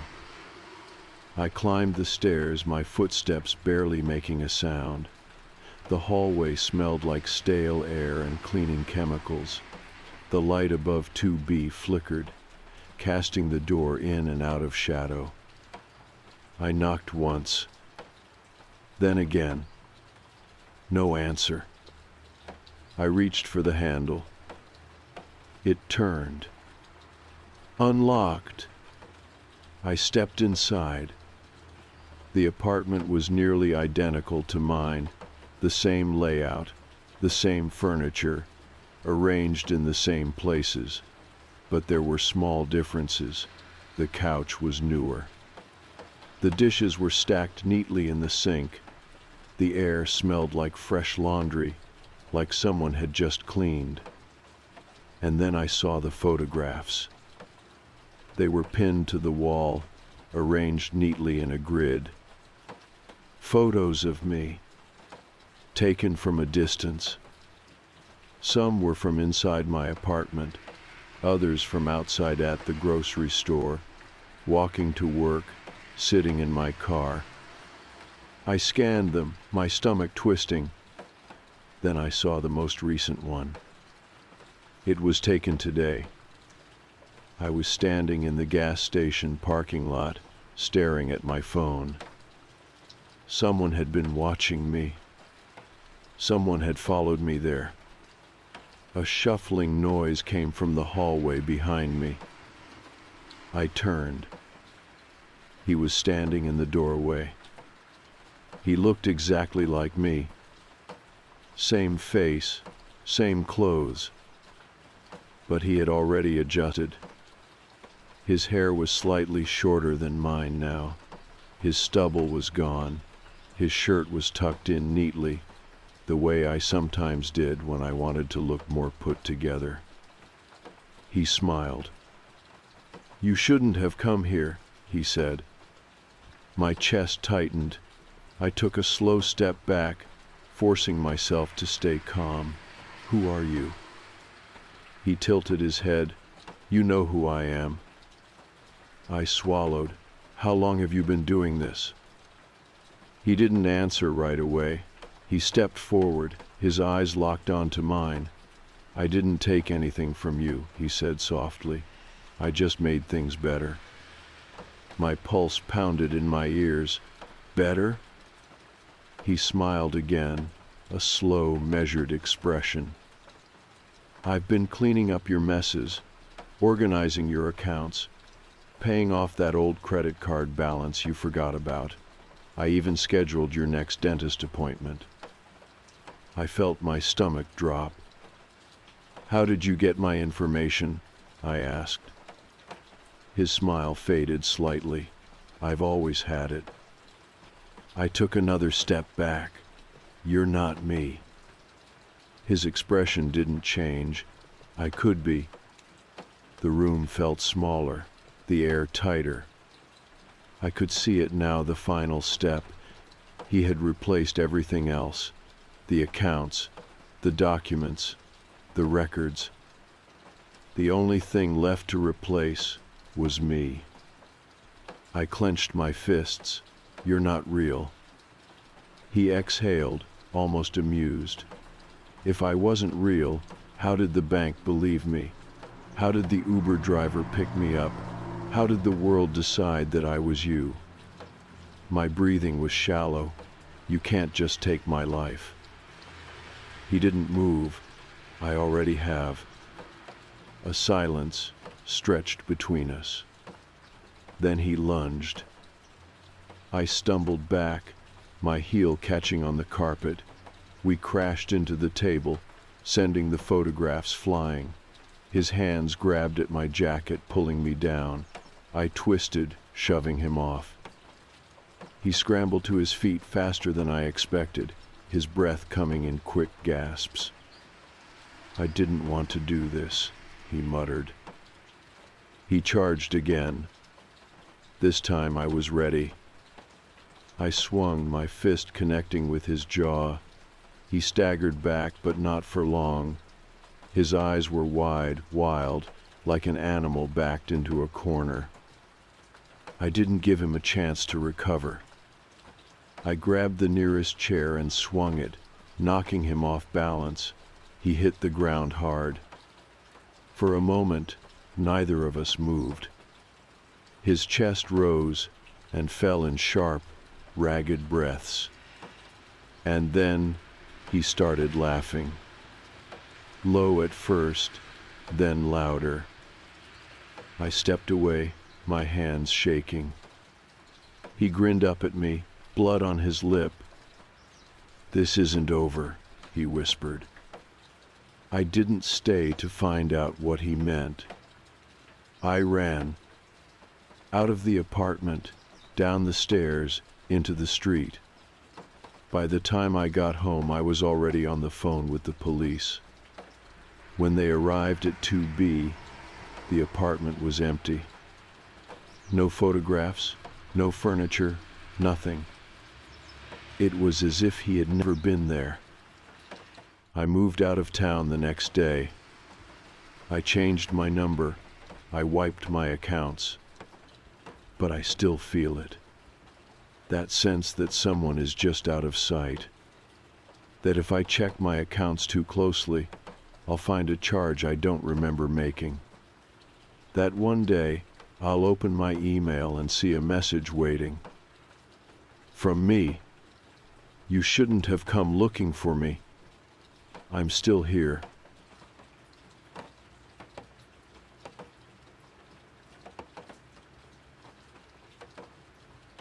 I'm not the kind of person who believes in ghosts. Or at least, I wasn't. My name is Owen Carter.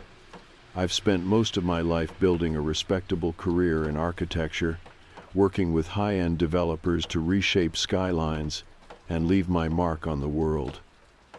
I've always considered myself practical, logical, a man who deals with blueprints and concrete, not myths and legends. But some things defy logic. Some things refuse to stay buried.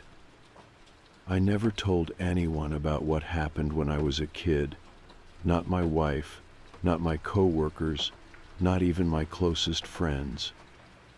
I've spent decades pretending it never happened, convincing myself that I was just young, impressionable, making things up.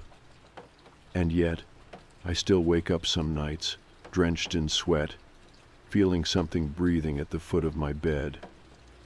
I can still hear it whispering. This is the story of how I lost my brother.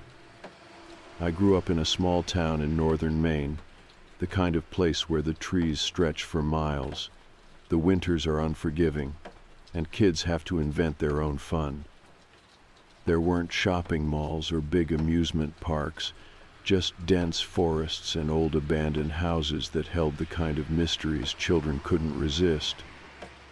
It was the early 90s, before smartphones and constant supervision. My older brother, Caleb, was 12, and I was 10. Our younger sister, Emily, was 8. We were close, the kind of siblings who got into trouble together, dared each other to do stupid things, and spent our summers exploring every inch of our neighborhood. One summer, Caleb heard about a game from one of the older kids at school, something called the penny game. It's like a magic 8-ball, he explained, pulling a wrinkled piece of notebook paper from his backpack. You ask a question, and the spirits answer. Emily wrinkled her nose. That's stupid. Caleb ignored her. He grabbed a penny from the counter, smoothing out the paper on the kitchen table. He had written the alphabet across the top, along with yes and no at the corners.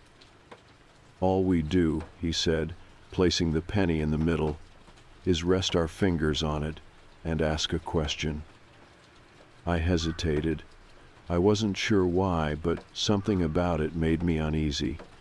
Maybe it was the way Caleb looked so determined, his fingers gripping the edge of the table like he was waiting for something to happen. It's just a game, he said. So we played. The first few times nothing happened. We asked stupid questions. Will we be rich? Does Emily have a secret boyfriend?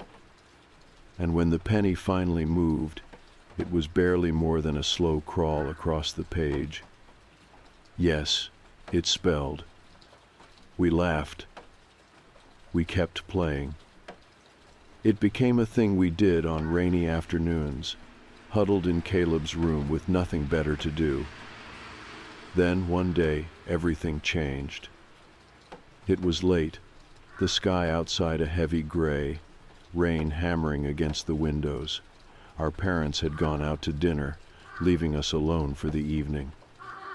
Emily was watching cartoons in the living room, uninterested in our little ritual. Caleb and I sat at the table, the paper spread between us.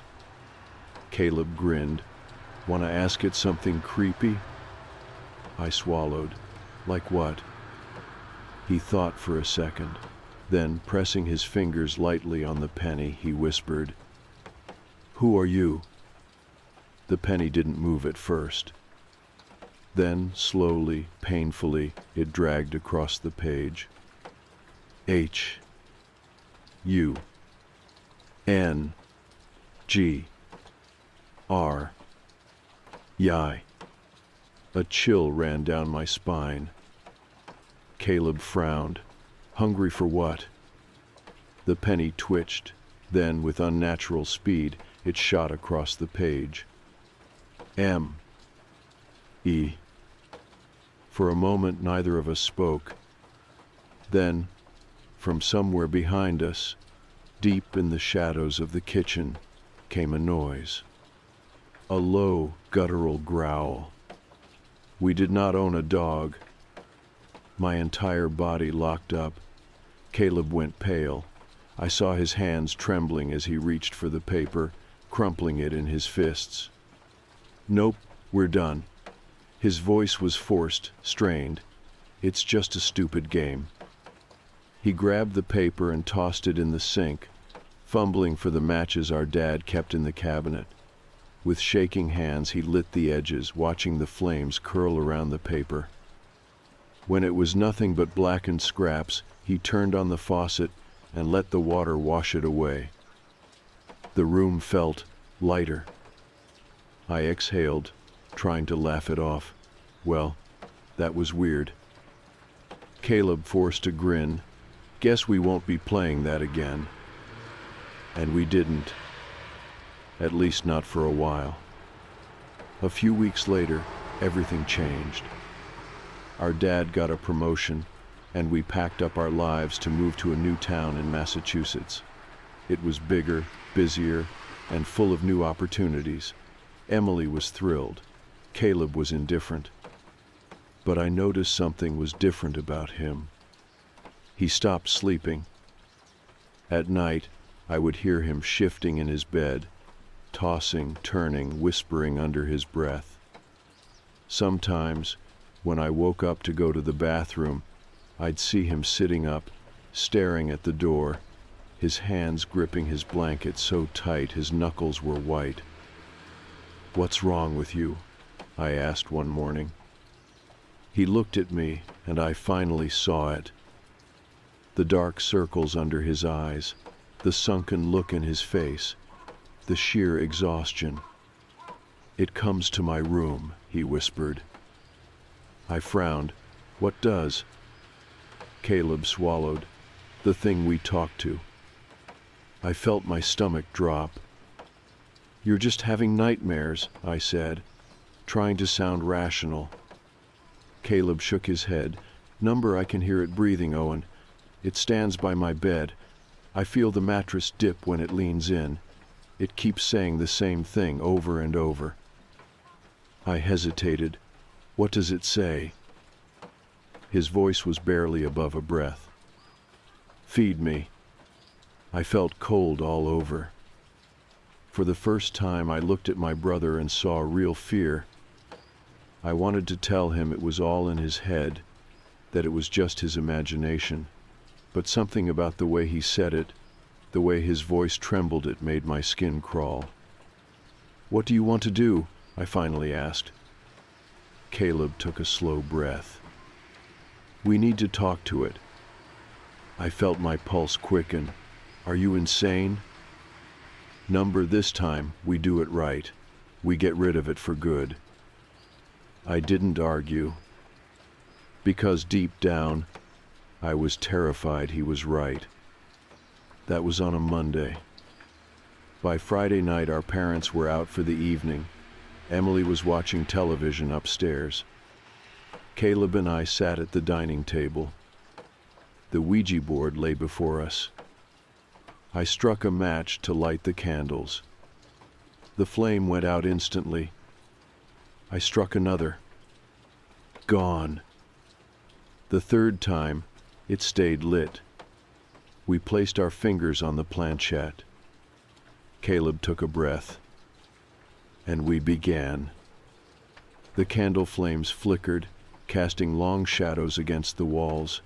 Outside, the wind had picked up, rattling the trees and making the old house creak as if it were alive. The Ouija board sat between us, the letters stark against the wooden surface.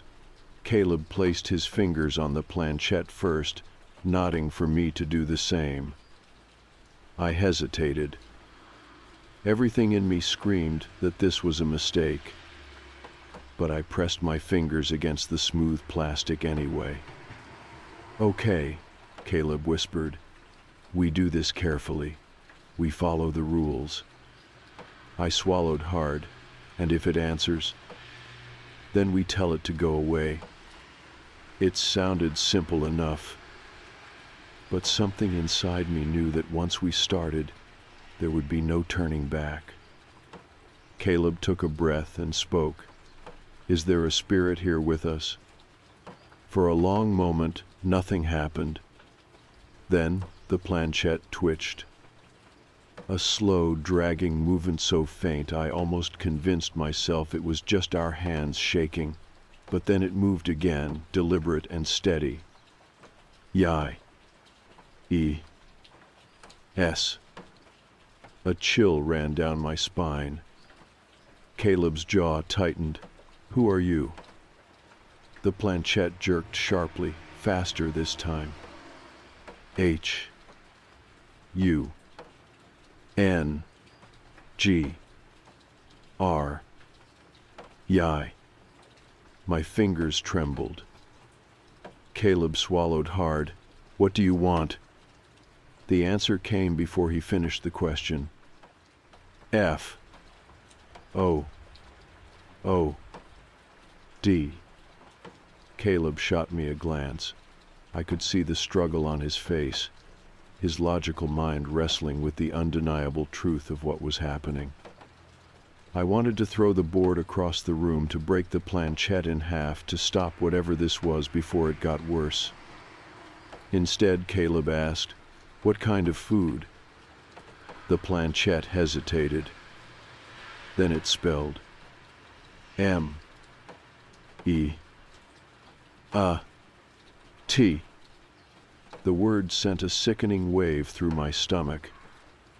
I could feel something watching us. Not in the casual way you feel eyes on you in a crowded room, but something deeper, more primal, like a presence pressing in from the edges of the room, unseen but undeniably there. I tried to steady my breath. Caleb, I don't think we should. A sound cut me off. A low, wet, slurping noise like something licking its lips. I froze. It was coming from the corner of the room, the one cloaked in darkness, just beyond the reach of the candlelight. I couldn't see anything, but I could feel it. Caleb inhaled sharply. We have to end this, now. He moved the planchette to goodbye. But before we could lift our hands, it yanked itself away. No. The candles flickered violently. The air in the room grew heavy, thick with something oppressive and suffocating. My pulse pounded in my ears. Then slowly, agonizingly, the planchette began moving again. N. O. T. F. I. N. I. S. H. E. D. My breath hitched. Caleb's face was pale. Too bad, he muttered. We're finishing this. He shoved the planchette back to goodbye with such force that I expected it to splinter. The moment it touched the word, the wind outside slammed against the house with a deafening roar. The front door burst open. Every candle blew out at once, and the house was swallowed in darkness. For a moment, neither of us moved. The only sound was our breathing, ragged and shallow. Then a soft noise broke the silence. A drip, drip, drip. It was coming from the kitchen. Caleb grabbed my arm. Come on. I didn't want to move. Every instinct told me to stay right where I was. But Caleb was already standing, dragging me with him. The house was pitch black. The only light came from the moon filtering weakly through the windows. It cast everything in cold, silvery shadows, making the furniture look twisted and unfamiliar. We stepped into the kitchen and stopped. The sink was running. Not full blast, just a thin stream of water trickling down the drain, but that wasn't the part that made my stomach drop. The counter was covered in raw meat. Packages of ground beef, steak, chicken all torn open, the contents spilled across the surface like something had been searching for the perfect cut. Some pieces were missing chunks, ragged bites taken out of them. And in the center of the mess was the penny, the same one we had used for the penny game. It was standing on its edge, perfectly balanced. Caleb exhaled shakily. I didn't do this. I know. We stared at the scene for another moment before Caleb finally reached out and turned off the faucet. The sound of the water stopped, leaving only the deafening silence of the house. I swallowed hard. What do we do now? Caleb licked his lips. We follow the rules, we destroy the board. He grabbed it from the table and stormed toward the back door. I followed, heart pounding. The wind outside howled, bending the trees, shaking the house like it was trying to get in. Caleb grabbed the lighter from the shelf near the door and stepped onto the porch. I hesitated before joining him. We didn't say anything. We didn't need to. Caleb set the board on the ground, flicked the lighter, and held the flame to the wood. Nothing happened. The flame flickered uselessly, licking at the surface but refusing to catch. Caleb frowned and tried again. The same result. I felt the hairs on my arms stand up. Then the back door slammed shut behind us. We both spun around. Through the glass, I saw something inside the house. A shadow, tall, watching, grinning. Then a deep, rasping voice whispered from behind us. "More." Caleb grabbed my arm. "Run." We didn't stop running until we reached the end of the street. My lungs burned, my legs ached, but I didn't dare slow down. We only stopped when we reached the old community church, its heavy wooden doors looming in front of us. Caleb doubled over, catching his breath. What the hell was that? I shook my head, still trying to process what I had seen, what I had felt. "We need to go back," I said finally. Caleb shot me a look. "Are you insane?" "We have to finish this." Caleb hesitated. Then, with a deep breath, he nodded. We walked back. The house was silent when we returned. The back door was wide open. The Ouija board was gone. And something had scrawled words across the kitchen wall in what looked like raw meat. "You didn't feed me." My stomach turned. Caleb grabbed my wrist. His fingers dug into my skin. "We are not staying here." For the first time, I agreed with him. We ran upstairs, waking Emily, grabbing our things, and getting the hell out. We never slept in that house again. But whatever we had let in, it wasn't done with us. We didn't sleep that night. Caleb, Emily, and I huddled in a cheap motel room across town, our belongings shoved hastily into backpacks. Our parents were still at their dinner, completely unaware that we had fled. Neither of us spoke about what had happened at the house. We just sat there, wide-eyed and silent, as if putting it into words would make it worse. But I already knew it was worse. I kept expecting something to follow us, something lurking in the corners of the room, something watching through the thin motel curtains. The presence I had felt in the house hadn't left my bones. It was still there, gnawing at my nerves, whispering in the back of my mind. More. More. More.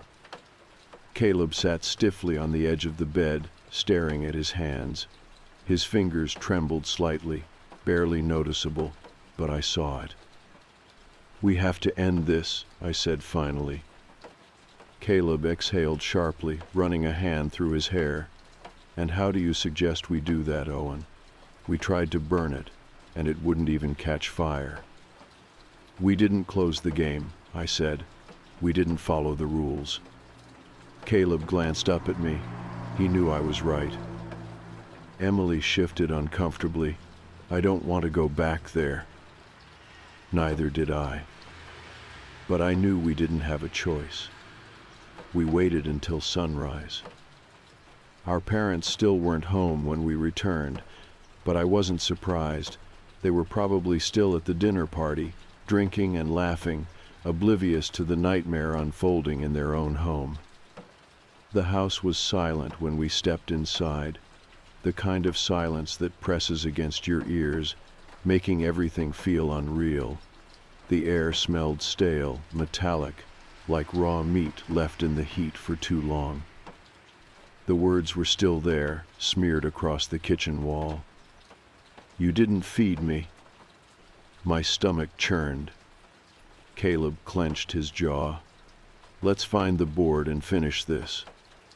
We searched the entire house. The dining table was empty. The living room was untouched. The back porch was barren.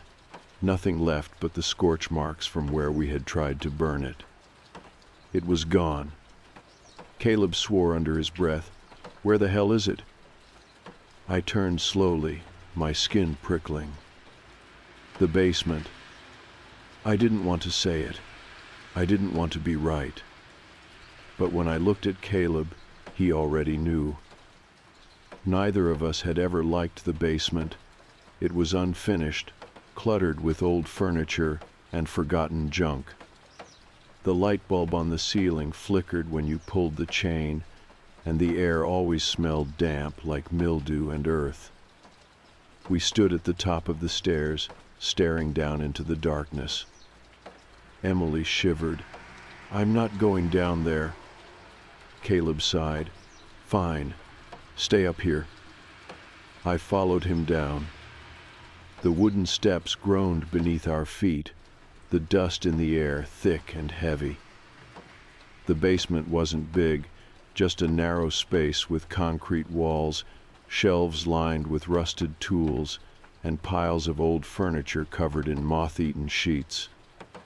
And there, in the center of the floor, was the Ouija board. It sat perfectly still, untouched, as if it had been waiting for us. Caleb swallowed. "Let's get this over with." We knelt down, placing our fingers lightly on the planchette. For a second, nothing happened. Then the board shuddered beneath our hands. The planchette shot across the surface, moving so violently that I nearly pulled away. U-N-G-R.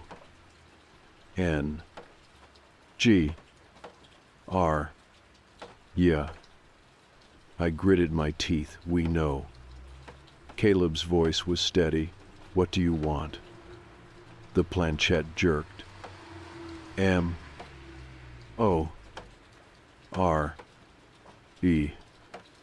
I felt a cold, sharp presence behind me. The hairs on my arms stood on end. Caleb didn't flinch. "We're ending this." The planchette slammed back to number. The air shifted.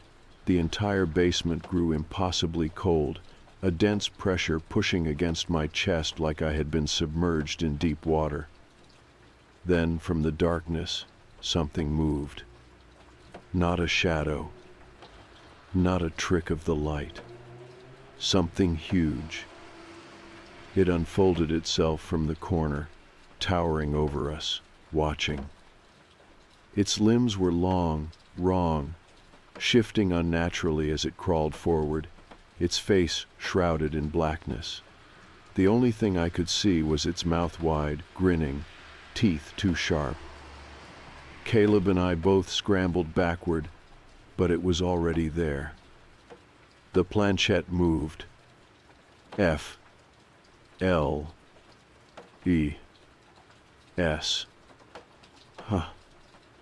The thing laughed. A deep, gurgling sound that rattled in its throat, like something wet and decayed. Caleb grabbed my wrist. "Say goodbye." My voice barely worked. "Goodbye." The planchette didn't move. The air grew tighter, pressing against my lungs. The creature crawled closer, dragging itself forward in jerking motions, its fingers curling like talons. I choked.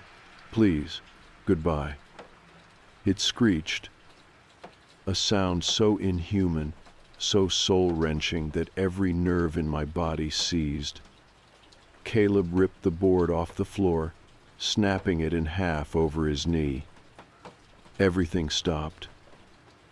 The air cracked like glass fracturing under pressure. The creature reeled back, its form distorting, unraveling, breaking apart in pieces. It shrieked as it collapsed in on itself, folding into the dark like something being pulled away by an unseen force. Then, silence. The air in the basement lifted. The pressure was gone. Caleb was shaking. His breathing was ragged, his hands clenched into fists. I stared at the broken board on the ground, my pulse still hammering. We stumbled back upstairs, locking the basement door behind us. Emily stared at us wide-eyed. "Is it over?" I swallowed hard. "I don't know." We never saw the board again. The house felt different afterward, lighter almost. The shadows weren't as deep, the the silence not as suffocating. Our parents never questioned why we suddenly refused to sleep in the house. We moved out within the month, relocating to another town. But Caleb changed after that night. He never talked about what happened. He stopped playing video games, stopped laughing the way he used to. Some nights, I'd hear him awake in his room, staring at the ceiling. The nightmares never left him. And sometimes, even now, I see him flinch at the sound of something unseen. Like it's still there. Like it's still waiting. We never talked about that night. Not then, not years later, not even now. There were no explanations that could undo what we saw, no words that could make sense of something beyond the limits of reality. So, we did what we had to, pretended it never happened. We buried it. We moved on. Or at least we tried to. For months after we left that house, things were different. The three of us carried the weight of something unspoken, something lingering just outside the edges of our lives. Emily recovered the quickest. She was young enough to forget, or at least convince herself that it had been nothing but a bad dream. She went back to being her usual self, laughing, playing, slipping into the comfort of childhood, as if the horrors of that house had never touched her. I envied her for that, because for Caleb and me, forgetting wasn't an option. The thing in the basement had left its mark on us. Even after we moved into our new house, I would wake up in the middle of the night with the suffocating feeling that something was watching me. My room would feel too quiet, too still, as if I had been pulled into a space where the world no longer existed. And then there were the dreams. In them, I was always back in that basement. The air heavy, the darkness stretching endlessly. And in the farthest corner, something waiting. It never moved, never spoke, just watched. And though it never reached for me, I always woke up gasping, drenched in sweat, my heart hammering as if I had just barely escaped something I couldn't comprehend. But I got better. Slowly, the fear dulled, the memories faded, the dreams came less often. By the time I left for college, the past was just that, the past. Caleb, though, Caleb never got better. It wasn't just the nightmares with him. It was the way he changed. He used to be the fearless one, the loud one, the brother who was always daring me to push boundaries, to do something crazy, to take risks. But after that night, something in him shut down. He barely spoke, he barely slept, and he never let his room go completely dark. At first, I thought it was just the trauma catching up to him. But then, I started noticing other things. Strange, small things. Meat would go missing from the fridge, not full packages, but little pieces, just enough for someone to take without being noticed. I only realized it was happening when I caught Caleb sneaking raw steak into his room late one night. At first I thought he was just being weird, but then I remembered the words. "You didn't feed me." I wanted to believe it was just paranoia, that maybe he was just acting out, struggling to deal with whatever happened that night. But then I heard the whispers, late at night, coming from his room. They weren't loud, they weren't clear, but they were there. And sometimes, when I walked past his door, I swore I heard something breathing on the other side. When I finally confronted him, he just stared at me. "It's hungry," he said simply. His voice was empty, hollow. That was when I realized I had lost him. Not all at once. Not in a way that anyone else would notice. But piece by piece. and I didn't know how to get him back. The years passed. We grew up, went to college, moved to different cities, built our own lives. I went into architecture. Caleb bounced between jobs, never really settling anywhere. We didn't see each other often. Not because we didn't care, because it was easier not to. Because every time I saw him, I saw that night in his eyes. And every time I saw him, he looked worse, paler, thinner, as if something was eating him from the inside out. It wasn't until last year that I finally realized the truth. Caleb disappeared 6 months ago.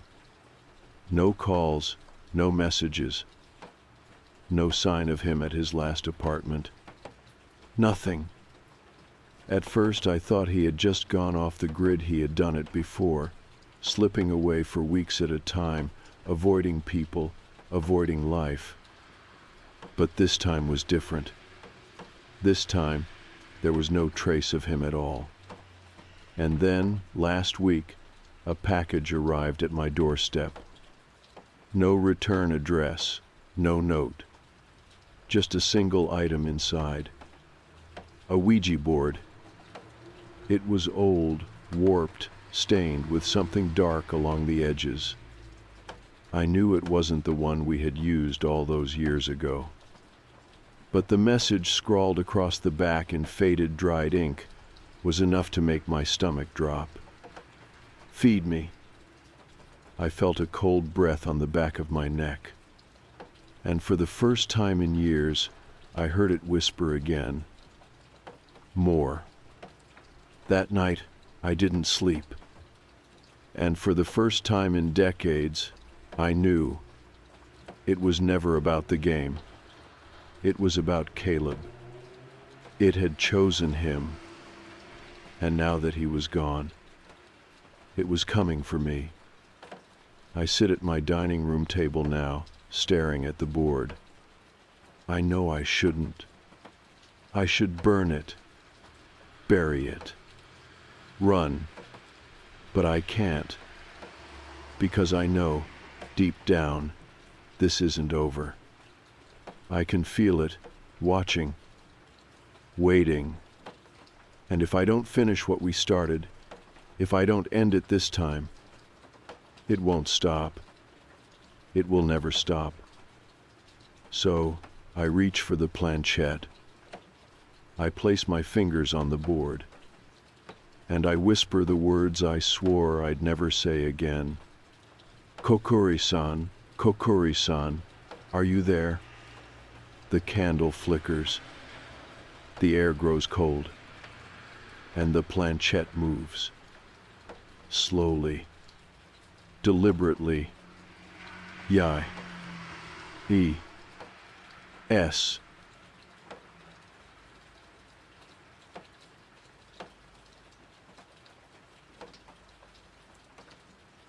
I had been driving all night.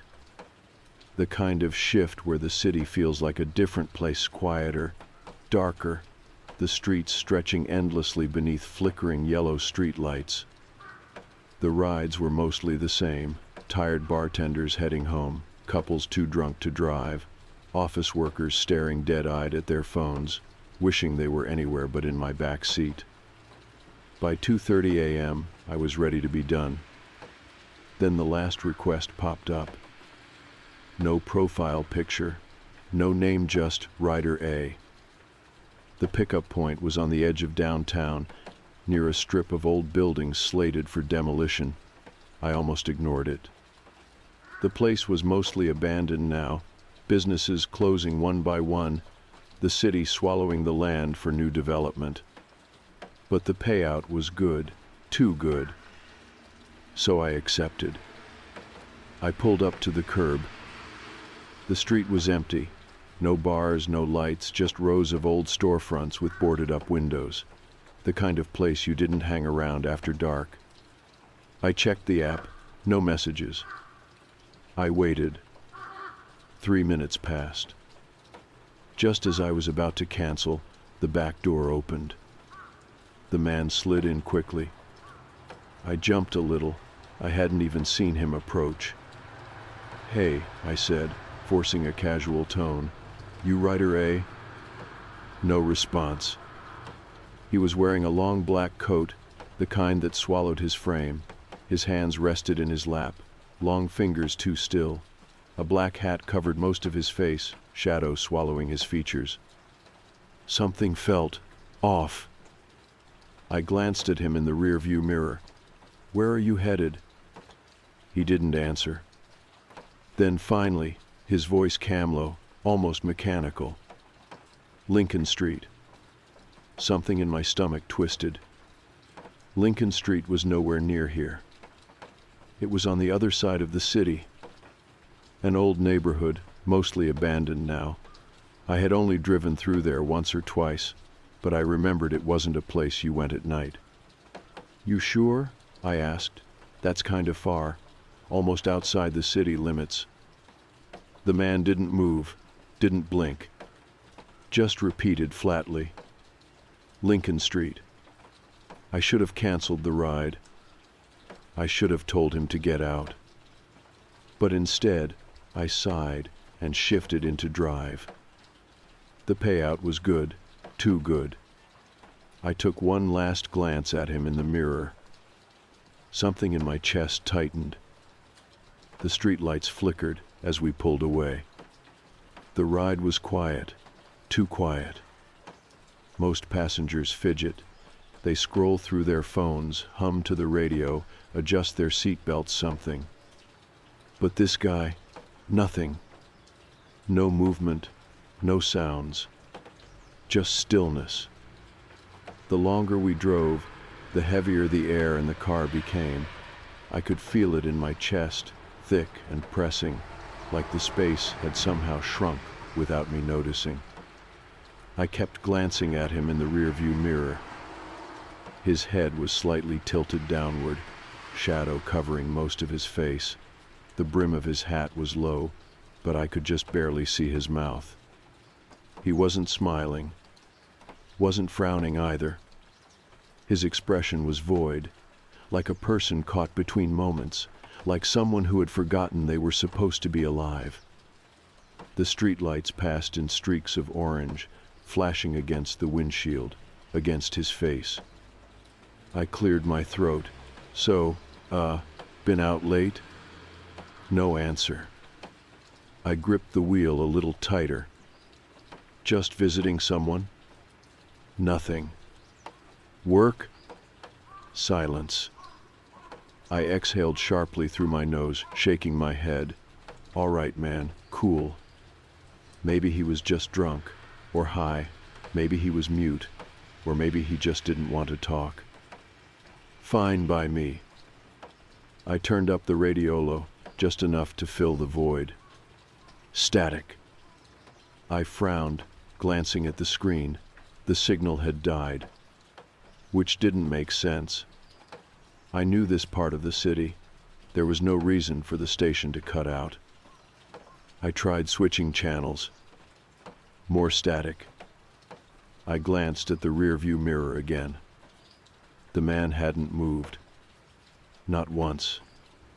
Something cold crept down my spine. I faced forward again. Just drive. The buildings thinned as we moved into the older part of town, streetlights flickering weakly above the cracked pavement. Lincoln Street wasn't a place people went anymore. It used to be a nice neighborhood, decades ago, but time had taken it. Families moved out. The city forgot about it. Now, it was mostly boarded-up houses and empty lots. I had only been out here once before, and that was during the day. It was eerie even then. At night? It felt wrong. Like the air was thicker, like the houses were watching. The closer we got, the more uneasy I felt. My fingers tightened on the wheel. Almost there, I muttered, more to myself than him. The turn onto Lincoln Street was sharp, the road uneven under my tires. The houses were exactly how I remembered them dead. Broken windows, graffiti, a few streetlights struggling to stay alive. And then, his voice. Low, flat. Here. I blinked. We had barely entered the street. I slowed down. Which house? The man didn't move. Didn't gesture. Just said, "Here." I let the car roll to a stop. The house in front of us was the worst one on the block. Not just abandoned. Condemned. The front door was missing. A half-ripped police notice fluttered against the wood. The windows were shattered, their gaping holes like black, empty eyes. The entire place looked wrong, like it didn't want to be seen. I frowned. "Are you sure?" No answer. I turned to look at him, and my stomach dropped. The back seat was empty. The door hadn't opened. I hadn't heard anything. But he was gone. The seat belt was still buckled. I froze. A chill ran up my arms, my breath coming fast. I twisted around fully, shoving the seat forward. Nothing. No sign of him. I whipped my head back toward the house. The door was open now, swinging slightly in the breeze. I reached for my phone, my fingers trembling. No service. The screen flickered. I swore under my breath. Something was wrong. So fucking wrong. I hit the lock button on my doors. Clunk. Then slowly I reached for the gear shift. A sharp bang rang out. I jumped. The sound had come from behind me. From the trunk. I sat there, frozen, my breath too loud. Bang. Again. From inside the car. Like something was inside my trunk, trying to get out. I swallowed hard, my heartbeat hammering against my ribs. This isn't real. But it was. Another bang louder this time. I wasn't going to check. I wasn't that kind of person. I threw the car into drive and peeled out of there, tires screeching against the pavement. My hands were slick with sweat, my knuckles white on the wheel. The road twisted and turned, my headlights barely illuminating the broken pavement ahead. I didn't stop. Not until I hit the freeway. Not until I saw the familiar glow of the city ahead. Only then did I pull over. My hands were shaking so badly, I could barely put the car in park. The silence inside the car felt too loud. I glanced at my phone. Full service now. Like nothing had ever happened. I let out a shaky breath. Get out. I turned off the engine and stepped into the cold night air, my breath coming fast, uneven. I walked to the back of the car, my hands trembling. Don't do this. But I had to. I gripped the trunk handle and pressed the release. The latch clicked. The trunk swung open. Empty. Nothing inside. Just my emergency kit, a spare tire. No sign of anything. I stood there, staring, my mind racing. I wasn't crazy. I heard it. I felt it. Something had been in there. Or something had left. I slammed the trunk shut, my heart still pounding. I needed to go home. I needed to forget this ever happened. But as I climbed back into the driver's seat, I noticed something. My ride history. The trip wasn't there. No record of Rider A. No pickup. No drop-off. Like the ride had never existed. Like he had never existed. My fingers trembled as I closed the app. Put the car in drive. and slowly, without looking back, I drove home. I drove home in silence, gripping the wheel so tight my fingers ached. The city lights came into view, warm, familiar, safe, but they didn't comfort me. Nothing did. I couldn't stop replaying what had happened. The ride, the empty back seat, the banging in the trunk. And the worst part? The ride was never booked. I pulled into my apartment's parking lot and cut the engine. My breath was uneven, my skin damp with sweat. I forced myself to stay seated, gripping the wheel until my pulse stopped thundering in my ears. Maybe I was losing it. Maybe I was just tired. I had been driving for hours. Could I have imagined it? Number. I heard the footsteps. I heard the door open. I felt him in the car. I swallowed hard, staring at my phone screen. The app was still open, the ride history sitting there empty. But then, a notification.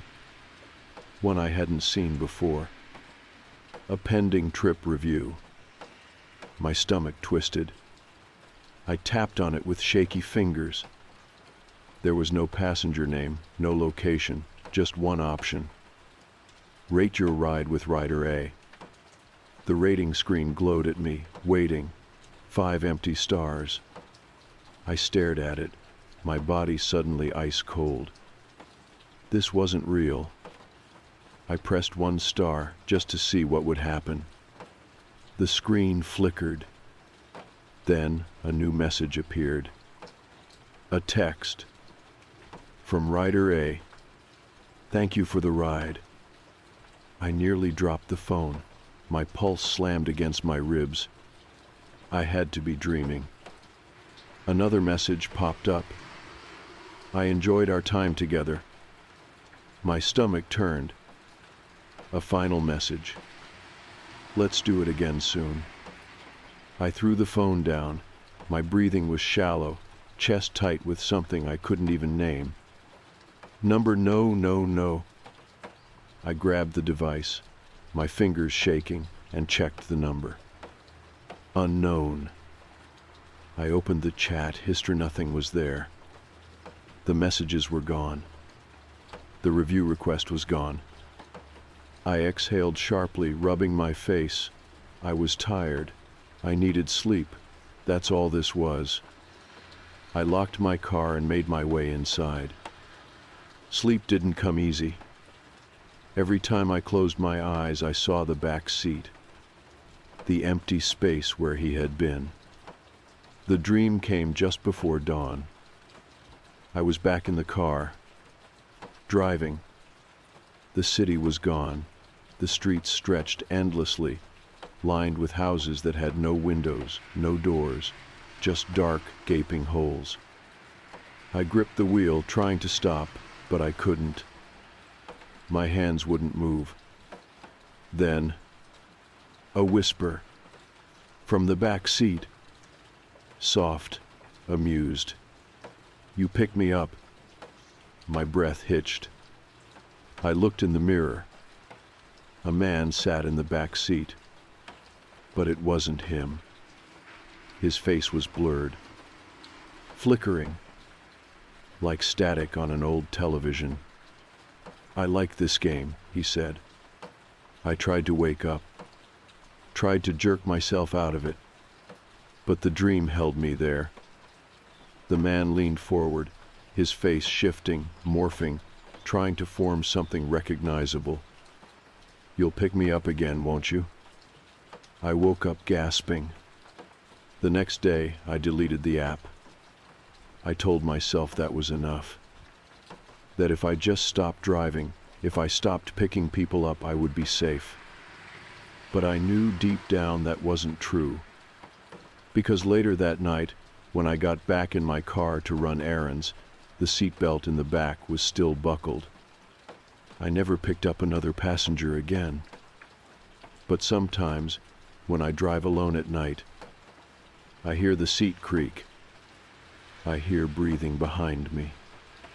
And when I glance in the rearview mirror, For just a second, I see a shape in the back seat, waiting.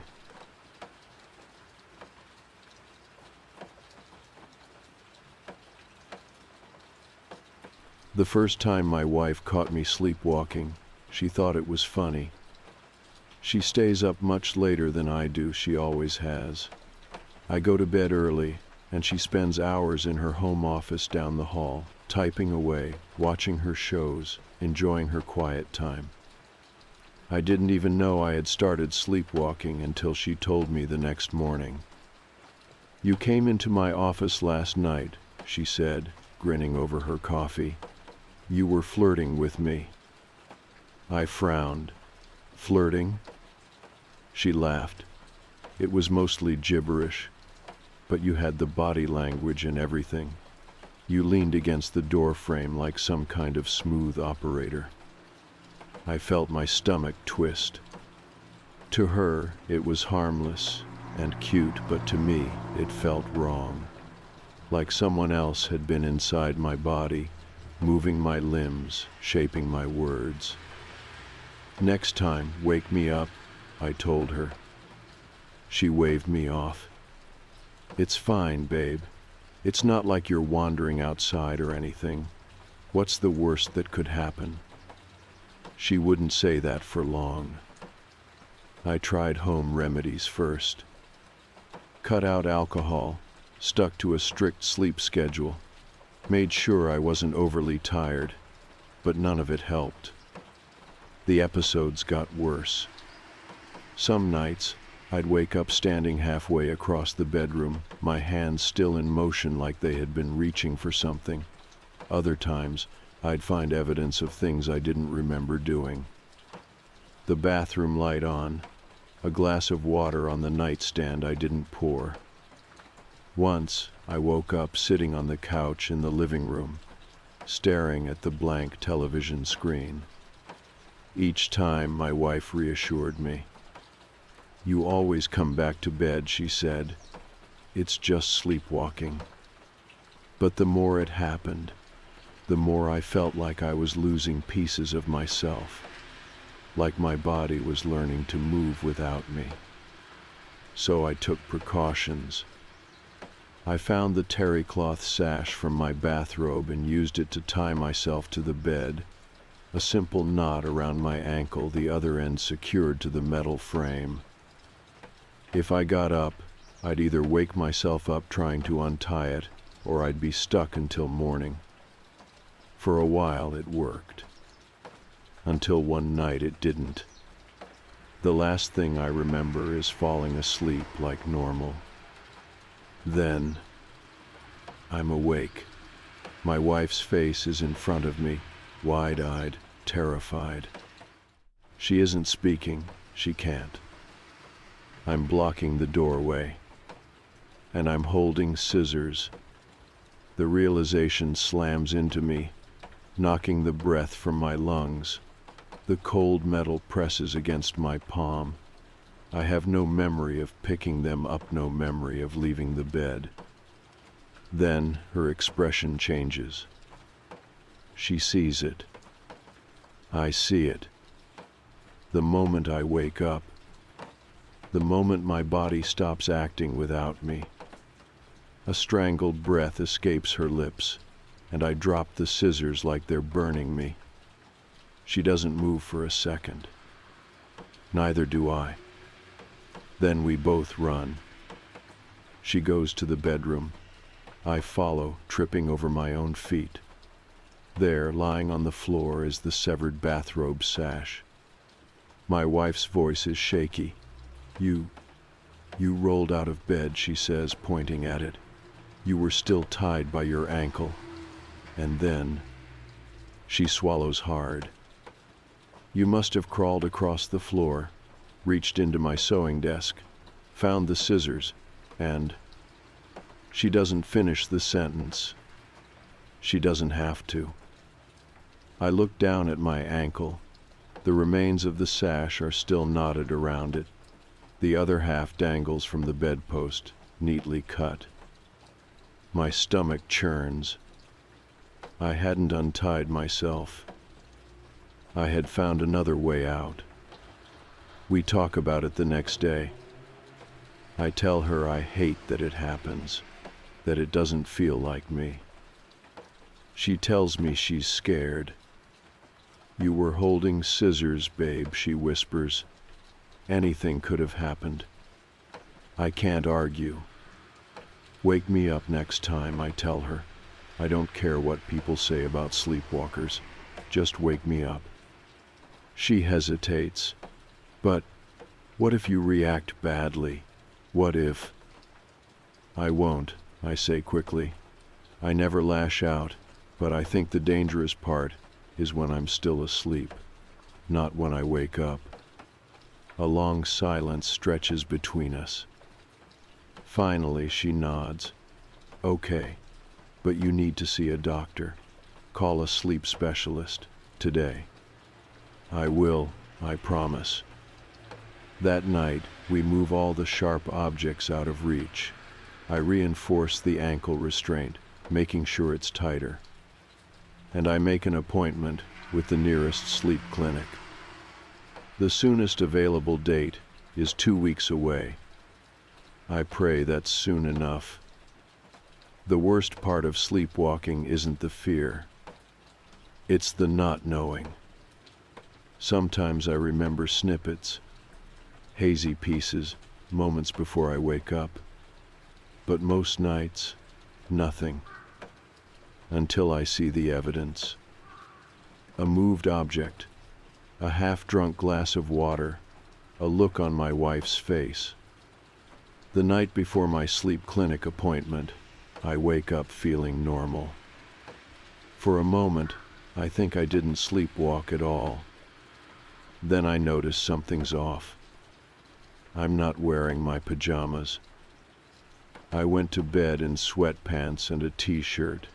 Now I'm wearing only my underwear. My stomach twists. I check my arms. Bruises, deep, dark, blooming across my skin.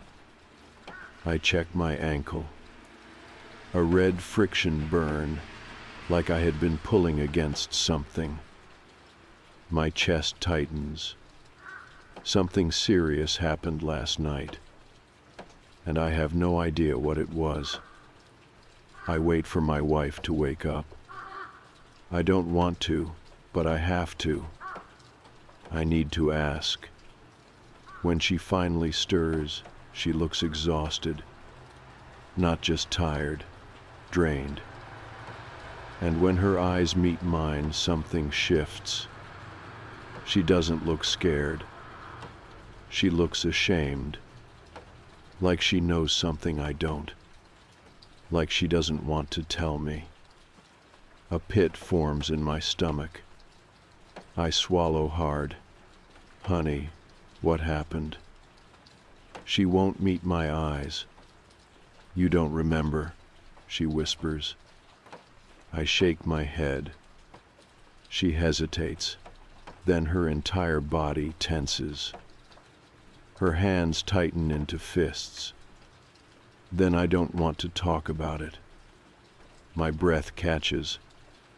She stands up, walks past me. "Let's just forget about it," she says. "I'm just glad you're going to the clinic." And that's the last thing she says to me all day. The tension in the house didn't go away. My wife barely spoke to me. She wasn't angry exactly. It was worse than that. She was distant. I tried asking her again what had happened that night, but every time she just shook her head. "Let's just forget about it," she repeated. But I couldn't forget, because every time I looked at her, I saw the way she looked at me now, like she was afraid of me. That night, I left for the sleep clinic. It was a simple Stupa private room with a bed, furnished to look like a normal bedroom, except for the cameras and biometric monitors attached to the walls. A one-way mirror stretched across the far side of the room. Behind it, a technician would be watching. His name was Dr. Ellison. He was calm and professional, explaining how they'd be monitoring my brain activity, tracking my movements, and recording everything for later review. "We'll have a full breakdown in the morning," he assured me. "Will you wake me if something happens?" I asked. Ellison hesitated. "Only if there's a danger to yourself," he said. "Otherwise, we'll observe naturally." I swallowed. "Okay." A few minutes later, I climbed into bed, knowing I wouldn't truly be alone. Somewhere behind that mirror, someone would be watching. And for the first time in weeks, that made me feel safe. I woke up to silence. Not just normal nighttime quiet, something deeper, a void. For a moment I thought everything was fine. Then I remembered where I was. The clinic. I blinked groggily at the mirror across from me. Just a dark expanse of glass. And then I saw something move. A shadow behind the mirror. A figure. I squinted. It was the technician. I could just barely make out his silhouette, standing perfectly still. Was he watching me? I sat up, confused. Something about his posture felt off. Then he moved, and my stomach dropped.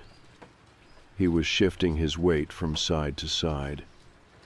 Not naturally, not like someone adjusting their stance. Rhythmic, back and forth, like he was swaying to music.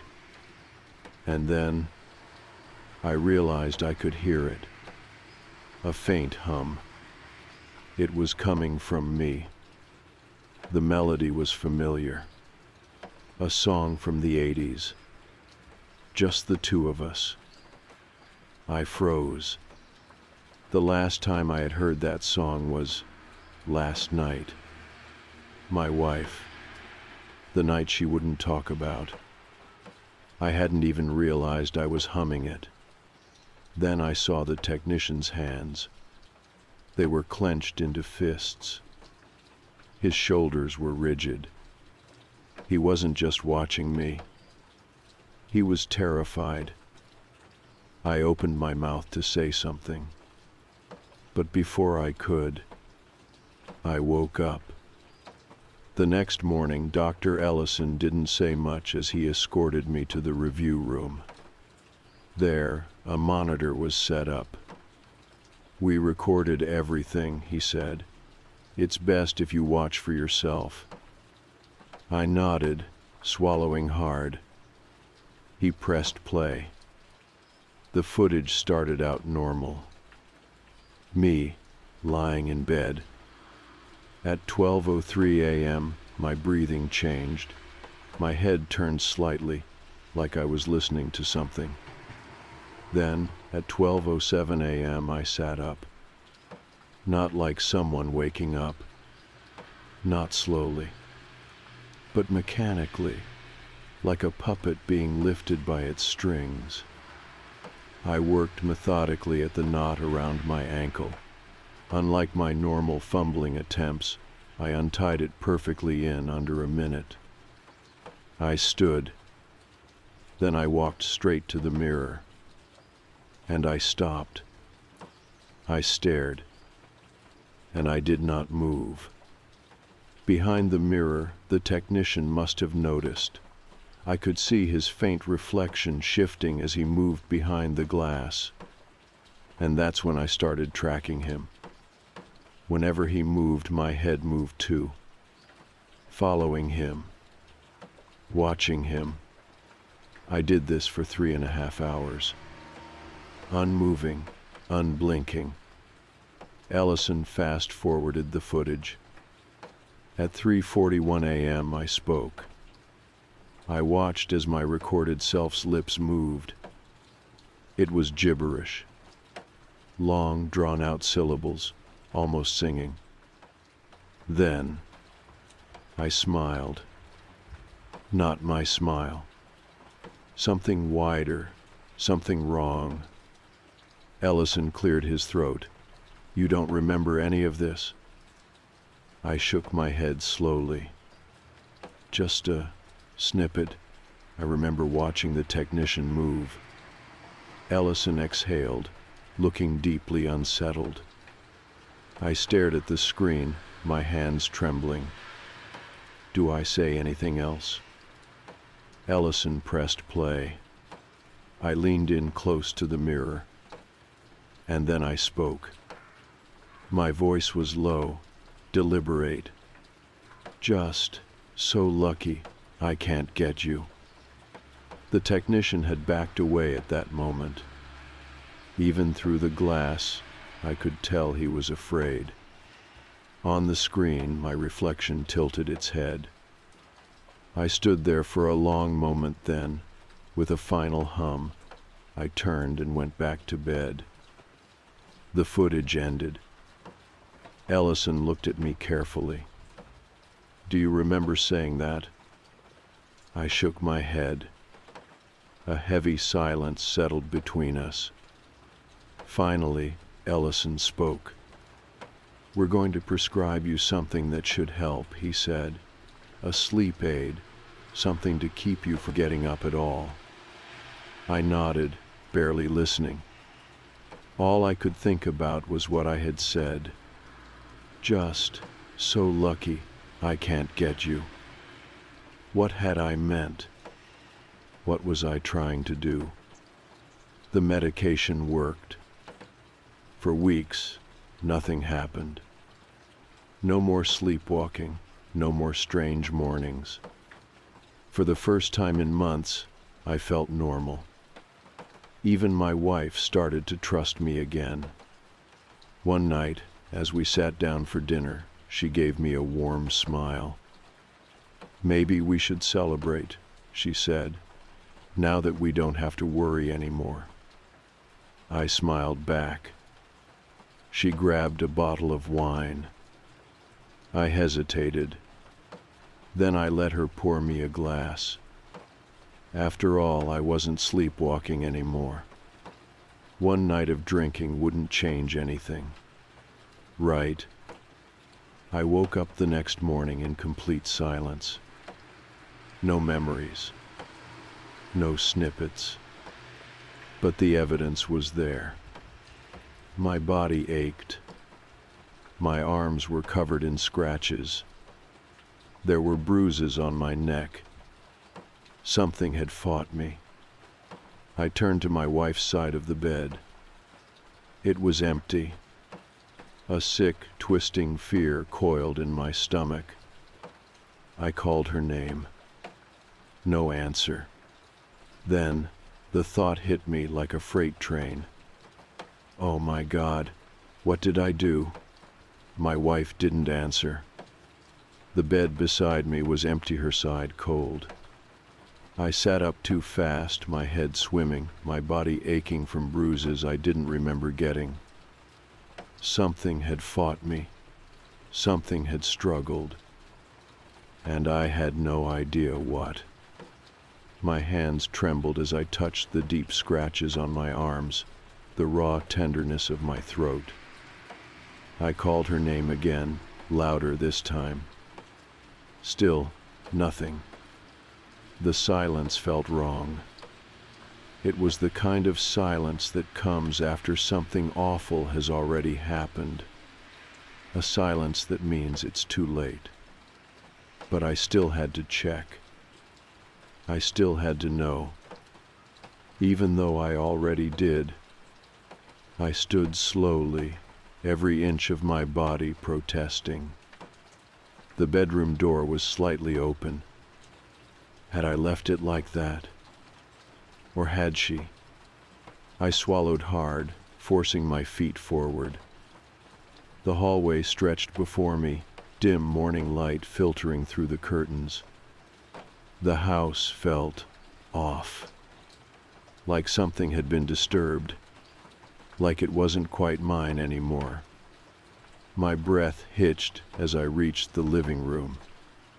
And then I saw her, my wife.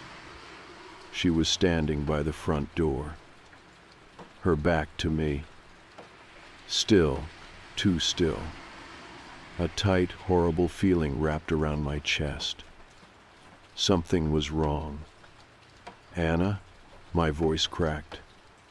She didn't move, didn't react, just stood there, like she was waiting, like she knew I was here, like she had been standing there for a very long time. The hairs on my arms rose. Anna, I tried again, stepping closer. Are you okay? Nothing. Not even a twitch. It felt like she wasn't breathing. My pulse pounded in my ears. Something was very, very wrong. I took another step, then another, and when I reached out, she turned around, and I stopped breathing. Her face, her eyes, they were red, swollen like she'd been crying for hours.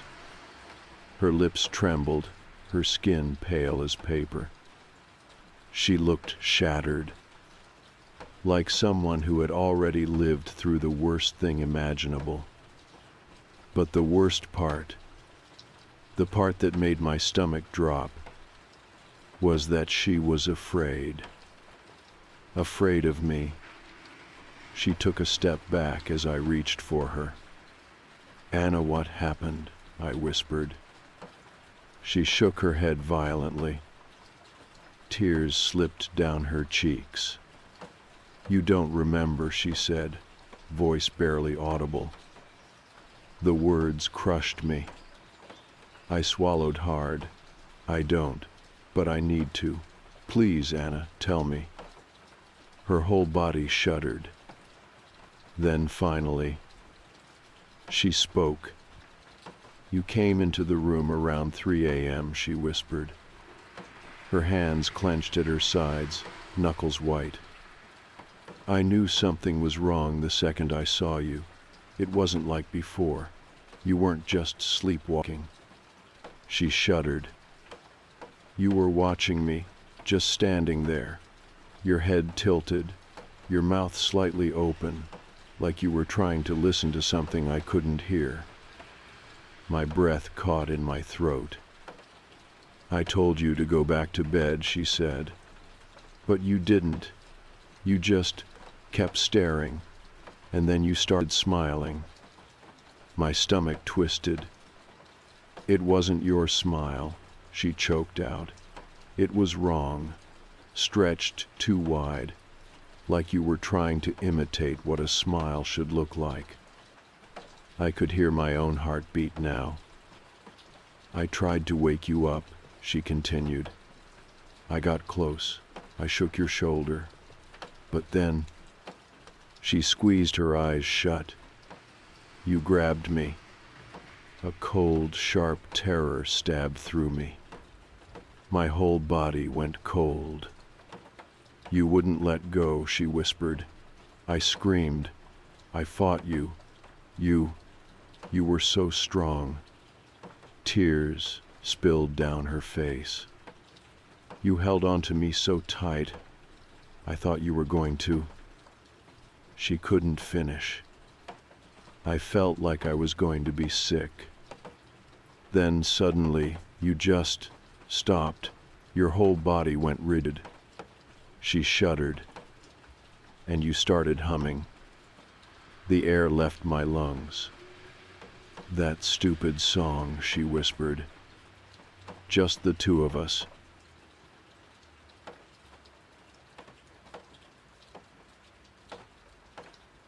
We left the city just after dawn, the highway stretching endlessly ahead, the weight of civilization peeling away with every mile. The plan was simple, a 5-day camping trip deep in Black Hollow Forest, far from the beaten trails. No phone service, no tourists, just us and the wild. We had done trips like this before, short ones, a night or two at a lake, maybe a weekend hike. But this was different, deeper, remote. The kind of place where even park rangers don't patrol often. "Last stop for gas," Darren said as we pulled into the final outpost town before the forest. The last slice of civilization. A run-down general store, a single gas pump, a diner with flickering neon lights. "You sure this is the best route?" Nate asked, studying the map on his lap. "Of course," Darren replied, ever confident. He was the one who had picked the spot of clearing a few miles off trail, hidden away from weekend campers. No one's been there in years, totally untouched.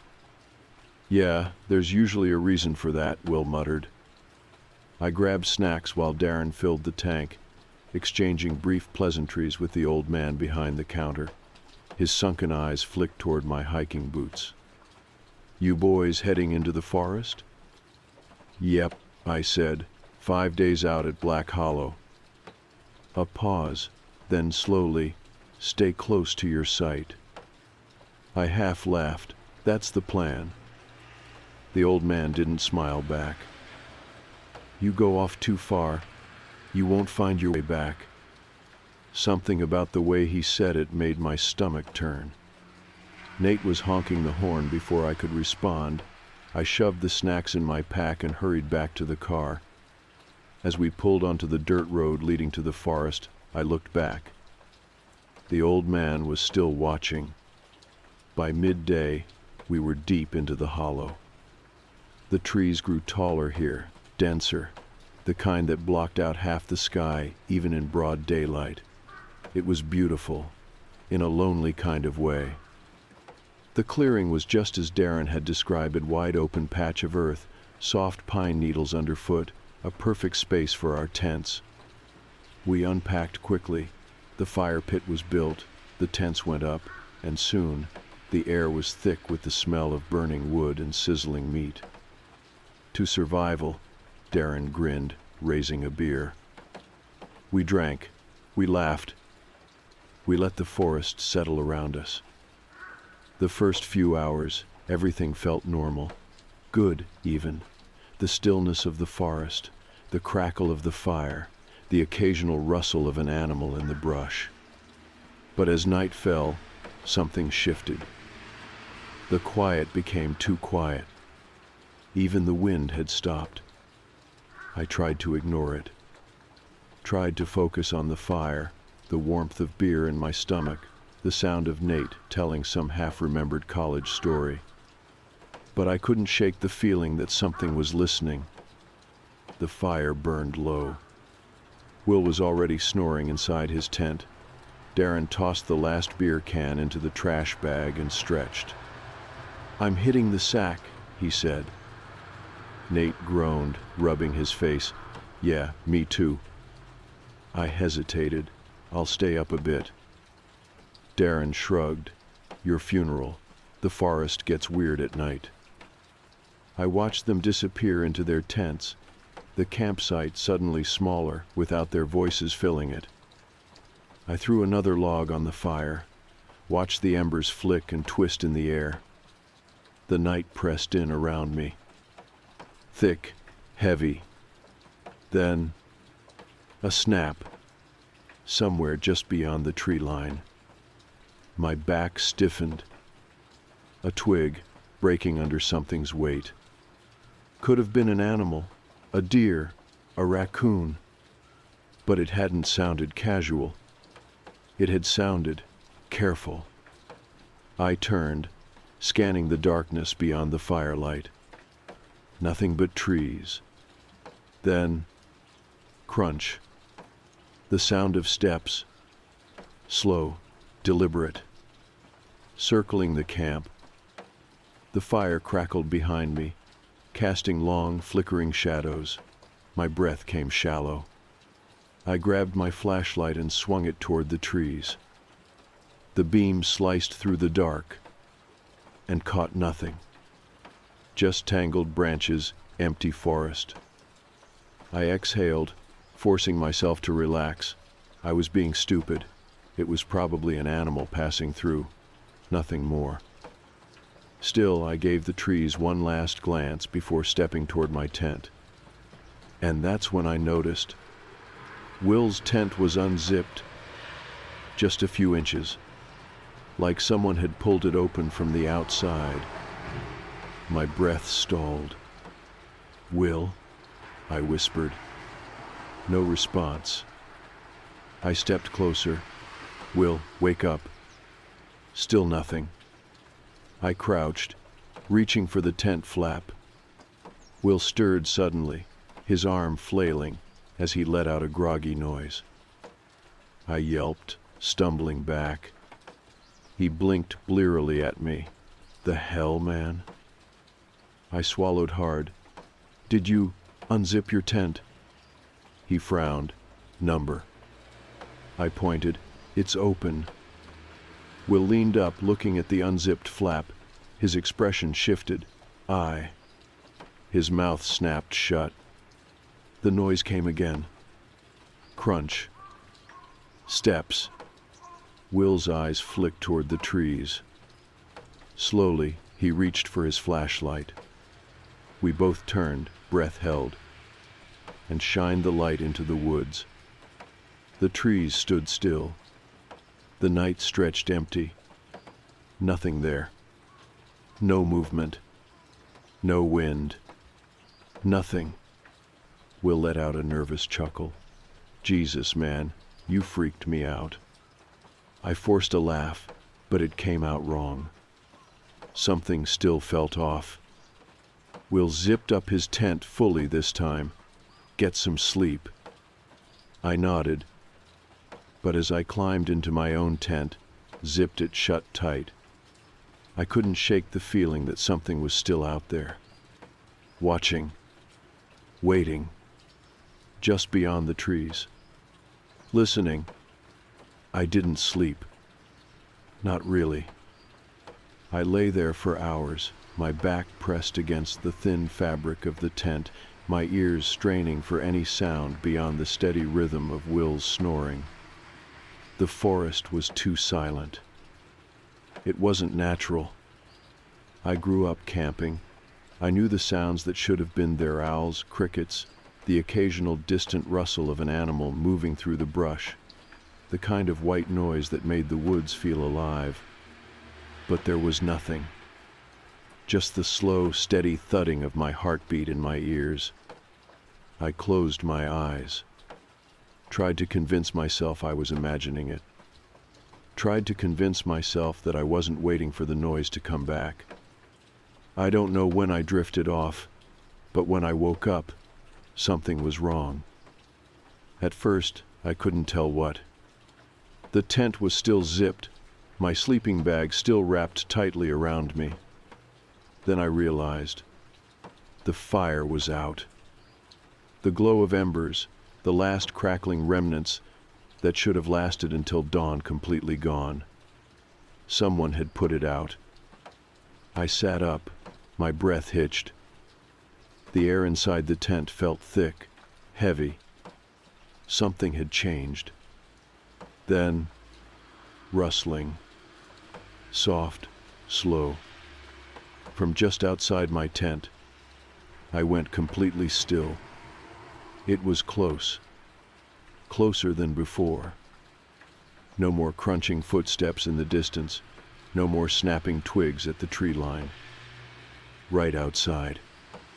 I held my breath. Listened. The sound was wrong. Not footsteps, not an animal. Like fingertips brushing against fabric. Against my tent. A slow, dragging touch across the nylon. My blood went cold. I wanted to move. I wanted to scream. But I just sat there, paralyzed. The hand or whatever it waist-railed along the side of the tent. Then stopped. The silence that followed was worse. I counted the second in my head. 5, 10, 15. Nothing. Just the sound of my own heartbeat hammering against my ribs. Then, all at once, a zipper. Not mine. One of the others. A slow, deliberate unzip. I forced myself to move. I scrambled for my flashlight, my hands fumbling in the dark. I clicked it on. The inside of my tent flooded with pale, shaky light. I held my breath. Listened.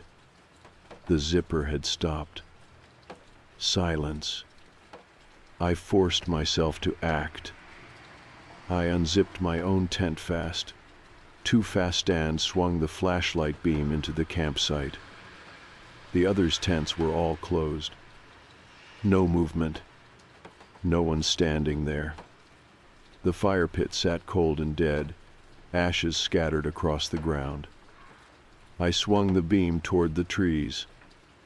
Nothing. Just the endless, empty forest. The wind picked up suddenly, rattling the branches. A sharp, dry whisper. I swallowed hard. Maybe I had imagined it. Maybe I had just been dreaming. But I didn't believe that. Not really. I stayed awake for the rest of the night. By morning, I had almost convinced myself that I had imagined the whole thing. Almost.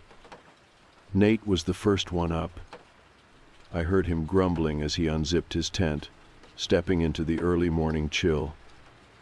Jesus, he muttered, rubbing his arms. Why is it so cold? Darren sat up in his tent, groaning. Fire went out early. Yeah, no shit.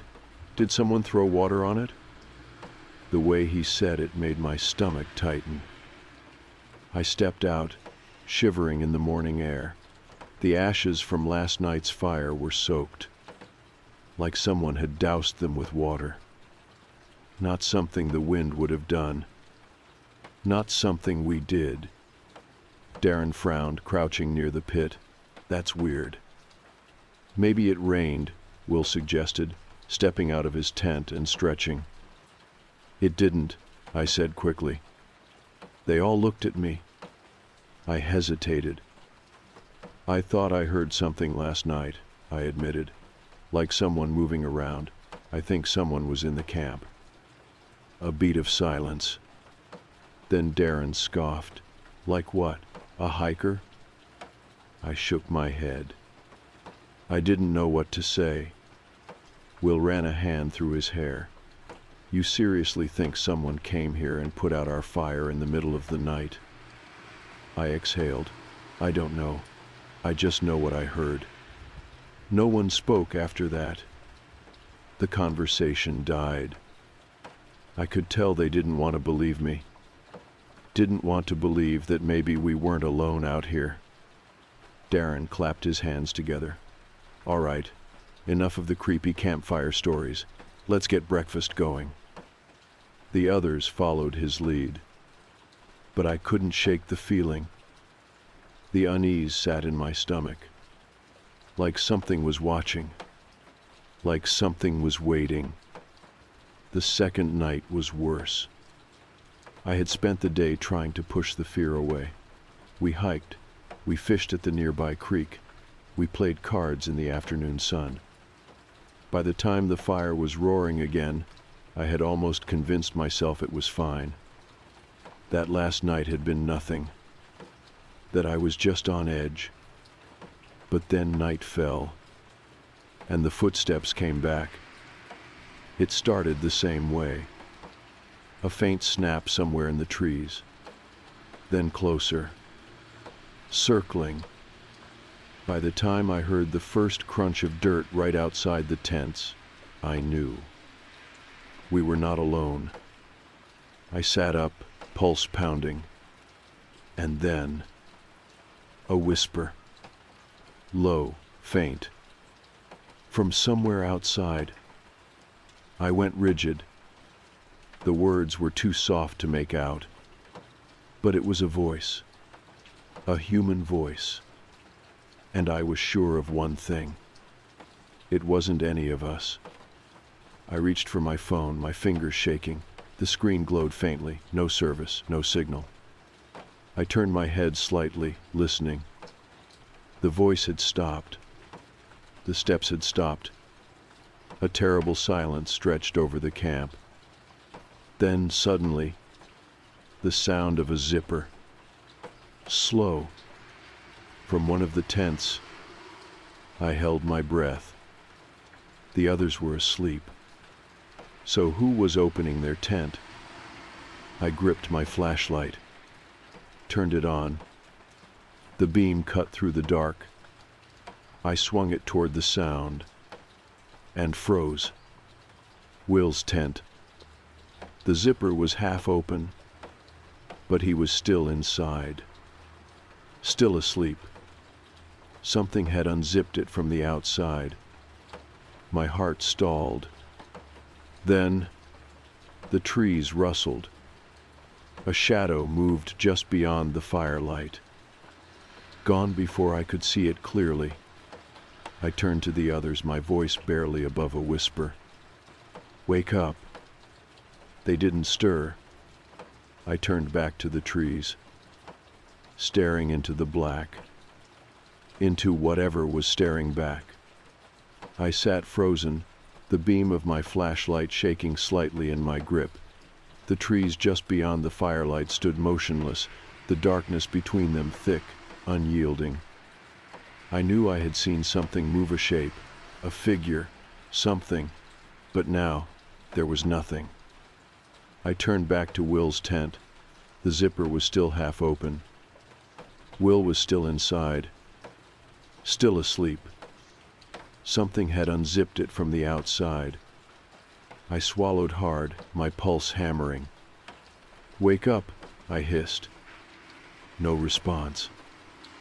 The others were dead asleep, their slow, even breathing the only sound besides the faint crackle of the dying fire. I reached over and shook Will's tent. "Will, wake up." He groaned, shifting inside his sleeping bag. "Ning what?" His voice was thick with sleep. I pointed at the tent flap. "Did you unzip this?" He blinked at me, unfocused. "What?" "Did you unzip your tent?" I repeated, voice sharper this time. Will sat up, rubbing his face. He squinted at the half-open flap. "Number. Why the hell would I?" His expression changed. The grogginess vanished. He fully sat up now, staring at the open zipper, realization settling over him like a weight. "What the fuck?" he whispered. A noise cut through the quiet. Not footsteps. Not whispers. A low, wheezing breath. Right behind us. Will and I both turned fast. I swung my flashlight back toward the trees. The light caught something. A figure, thin, pale, hunched, standing just beyond the reach of our camp. It was only there for a second. The moment the light hit it, it moved. Fast, too fast. Gone in an instant. Will let out a strangled noise. "Holy shit, you see that?" I couldn't speak. Couldn't move. Because now I understood. Whatever's out here with us wasn't just watching anymore. It had been inside the camp. And it wasn't afraid of being seen. I woke the others up. Nate grumbled, pissed off at first, but the moment he saw our faces, he sobered. Darren rubbed his eyes, frowning. "What's going on?" Will gestured wildly at the trees. Someone was just out there. Darren squinted at the darkness. "A hiker." Will shook his head. No, man. It wasn't normal. He was I don't know. He moved so fast." I swallowed hard, and someone unzipped Will's tent. That got their attention. Nate sat up straighter. "What?" I nodded. I heard something, and when I looked, his tent was open. Silence. Then Darren exhaled sharply. Okay, let's not panic." Will scoffed. Not panic. Dude, I saw someone standing right over there. Darren raised a hand. I'm not saying nothing happened. I'm saying we need to be smart. He looked at me. You're sure it wasn't just an animal? I shook my head, too deliberate. Darren let out a slow breath, thinking, all right, we're packing up first thing in the morning. Nate frowned. Dude, we're supposed to be out here for another 3 days. Yeah, well, fuck that, Will muttered. I'm not sleeping here again. I didn't argue. The night felt different now. The silence was no longer peaceful. It was unnatural. Like the forest itself was waiting. Darren clapped his hands together. All right, nobody sleeps alone tonight. Buddy system. And we keep the fire going until dawn. We nodded. But deep down, I think we all knew. It wouldn't matter. I was paired with Will. We sat outside our tent, staring at the fire, watching the tree line like hawks. Nobody spoke much. Nobody wanted to. Hours passed.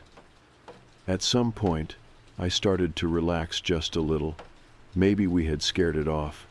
Maybe the light, the noise, our presence had been enough. And then, a sound. Distant. Low. A whistle. I stiffened. Will grabbed my arm. Dude. It came again. A slow, deliberate whistle. Not random. A tune. A melody. But wrong. Off-key, like someone struggling to remember the notes. It echoed through the trees. Floating. Closer. I reached for my flashlight. My hands were shaking. The whistling stopped. The silence that followed was deafening. Will swallowed. What the fuck is going on? I didn't answer. I didn't know. And then, Nate screamed. The sound ripped through the campsite. Raw, panicked. We jumped to our feet. Nate, Darren's voice, thick with fear. Another scream. Coming from his tent. We ran. I yanked open his tent flap, flashlight beam flooding the inside. It was empty. Nate was gone. And the zipper was unzipped from the outside. Chaos. Yelling, running, flashlights swinging wildly through the trees. No sign of Nate. No sound of movement. It was like he had been plucked out of existence. Darren was losing it. We need to look for him, now. Will shook his head. What if that's what they want? Darren turned on him. Who's they? You think there's some fucking thing out here hunting us? Will didn't answer. None of us did. Because the truth was, we didn't know. And that was worse. So much worse. Darren pulled out his phone. I'm calling for help. There's no service, I reminded him. He ignored me, dialing anyway. Holding the screen up, waiting. His face dropped. Then, slowly, he turned the phone around. Showed us the screen. A text message from an unknown number. One word. Run. The flashlight flickered. The fire snapped. And just beyond the tree line, the whistling started again. Closer now. So much closer. We ran. We ran blindly into the forest, the cold night air burning in my lungs. The beam of my flashlight bounced wildly over the trees, barely cutting through the darkness. Darren was ahead of me, Will just behind, his breath ragged, his footsteps frantic. Nate was gone, vanished. and something was out here with us. The whistling followed, low, off-key, threading through the trees like a voice just beyond a wall, always too far to pinpoint but never far enough to ignore. I didn't look back. I didn't dare. "Where the fuck are we going?" Will panted. "Back to the car," Darren barked. His voice was raw, almost shaking. He was scared. We all were. I tried to think. The car was miles away, parked at the base of the trail. The path was barely marked, and in our panic, we had bolted in a random direction. "We're off trail," I gasped. "We need to." A sound cut through the trees. A scream. Short, guttural. "Nate." I skidded to a stop. Will grabbed my arm. "No, don't." I stared into the dark, my stomach twisting. My body screamed, "Go back. Help him." But deep down I knew. That wasn't a scream for help. It was a scream of something ending. Darren turned back, eyes wide. "We have to." The whistling stopped. And that was worse. So much worse. Because it meant whoever was making it was done playing. We didn't speak. We just moved. Faster, harder, barely avoiding tree roots and low branches. My legs burned, my chest ached, but I didn't stop. Not until we saw the clearing. Not until we saw the tents. We had been running for 10 minutes. We had been sprinting in a straight fucking line. And yet, somehow, we were right back where we started. Will doubled over, hands on his knees, gasping. "What the fuck?" he panted. "What the actual fuck?" Darren turned in circles, shaking his head. That's not possible." I swallowed hard. I knew what the unspoken question was. Had we been running in a circle? Had we done this to ourselves? Or had something else led us back? Will's voice was hoarse. "We have to get the fuck out of here." Darren squared his shoulders, trying to steady himself. "Okay, we regroup. We take the trail back. We don't run. We don't panic. We just..." Then we saw it. Nate's tent. It was still zipped up, still untouched, like he had never left, like he had never been taken. Something cold crept into my stomach. Will's flashlight shook in his hand. "We're not going in there, right?" Darren didn't answer. None of us did, because we already knew the answer. We had to. Darren moved first, his jaw clenched, his breath shallow. He unzipped the tent in one fast motion, stepping back like he expected something to lunge out. Nothing did. But what was inside was worse. Nate's backpack, his sleeping bag neatly laid out. His phone resting on top. Will reached for it, but I grabbed his wrist. Wait. Something felt wrong. Like the moment we touched it, something would change. I exhaled sharply. "Turn on your camera first." Will swallowed, nodded. He pulled out his phone, started recording, and with his free hand, reached for Nate's. The screen was still on. A video. A recording from last night. He hit play. The footage was dark, grainy. Nate's voice muttered something about the cold, complaining about the trip. His hand moved, adjusting the phone's angle. The camera must have been propped against something, left recording as he got into his sleeping bag. Then, a sound. The same whistle. Soft, distant. Nate mumbled something, half asleep. Didn't hear it. But the camera kept rolling. The whistle grew louder. A shape appeared on the screen. A figure, just outside his tent. Thin, wrong, standing perfectly still. Then, a hand, reaching for the zipper.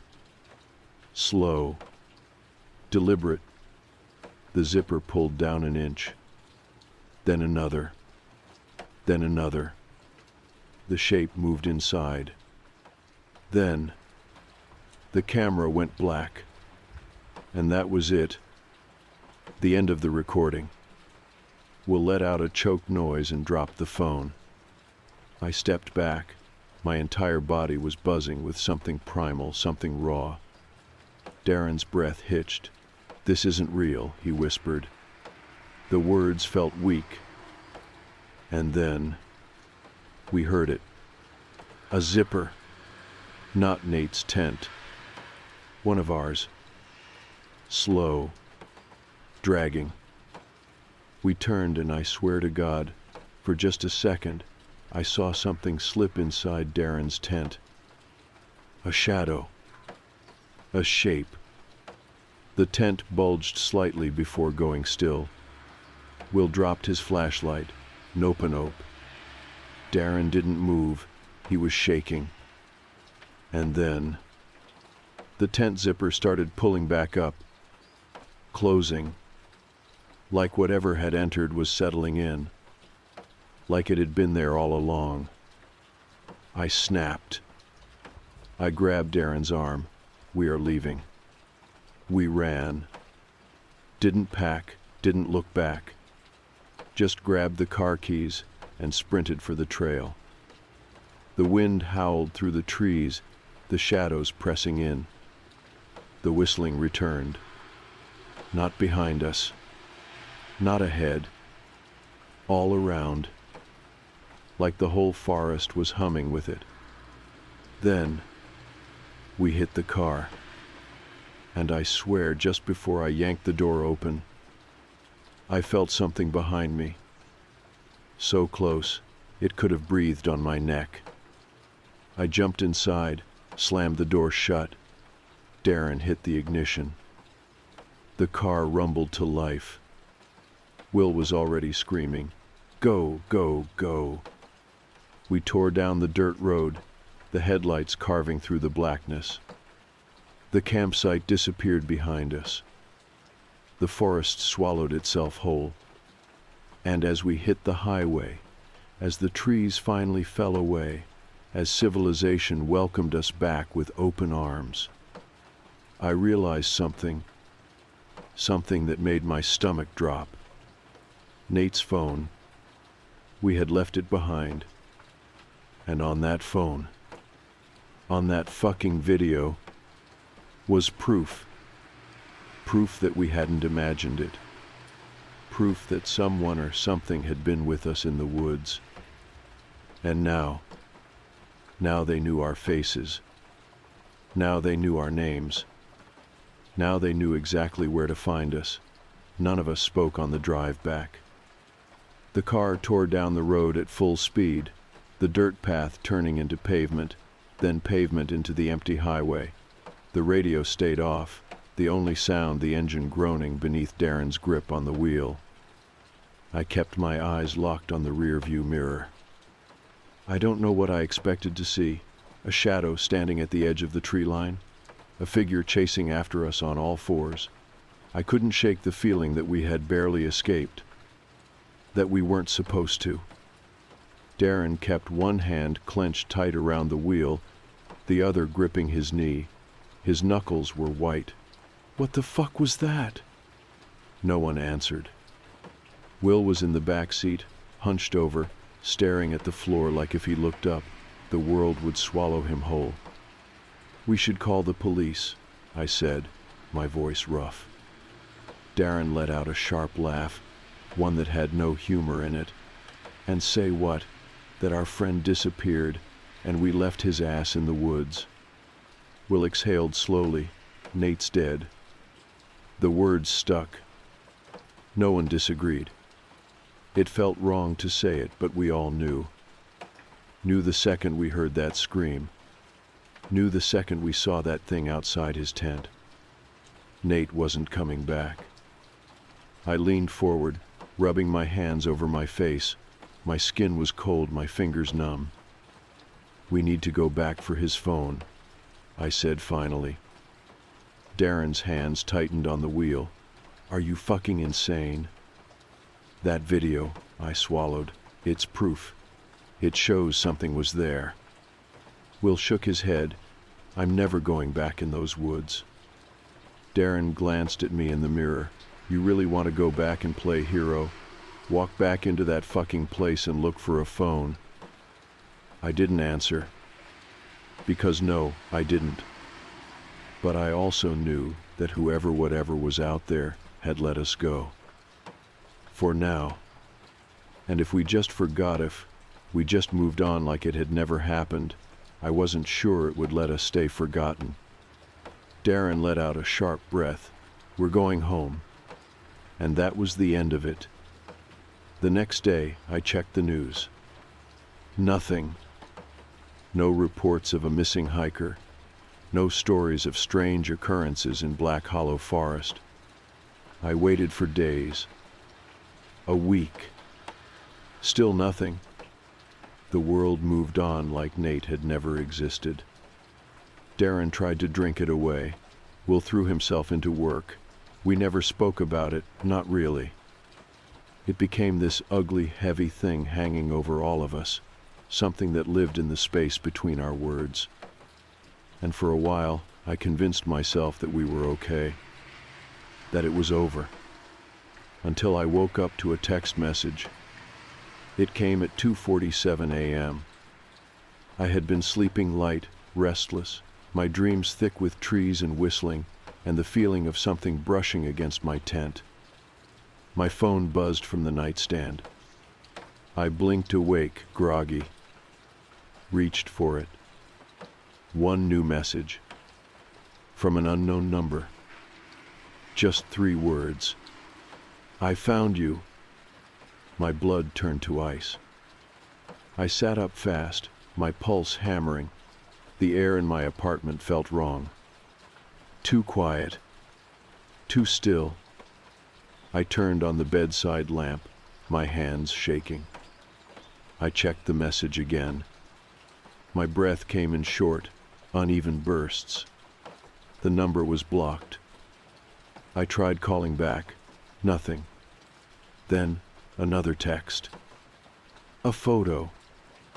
My stomach dropped. I clicked it open with stiff fingers. The image loaded slowly. It was grainy. Dark. But I knew what I was looking at. My apartment building. The photo had been taken from outside.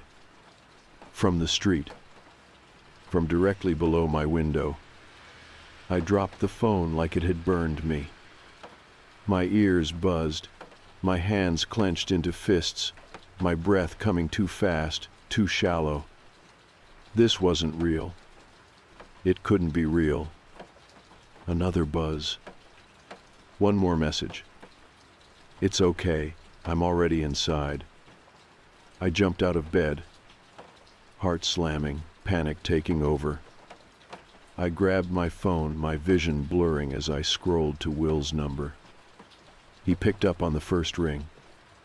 "Dude," he breathed, "you got the text too." My stomach flipped. "You got one?" Just now, his voice was thin, shaking. The same picture, same words. Darren's voice broke in from the background. He was on speaker. Me too. The weight of it hit me all at once.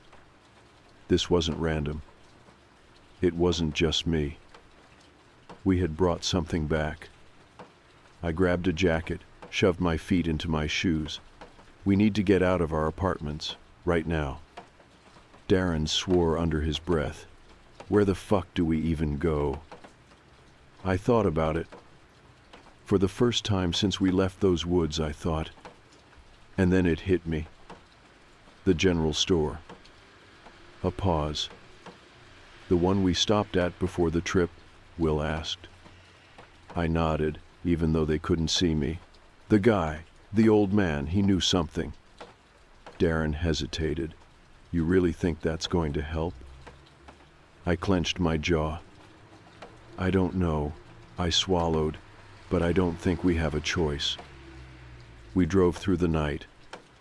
None of us spoke much. There was nothing left to say.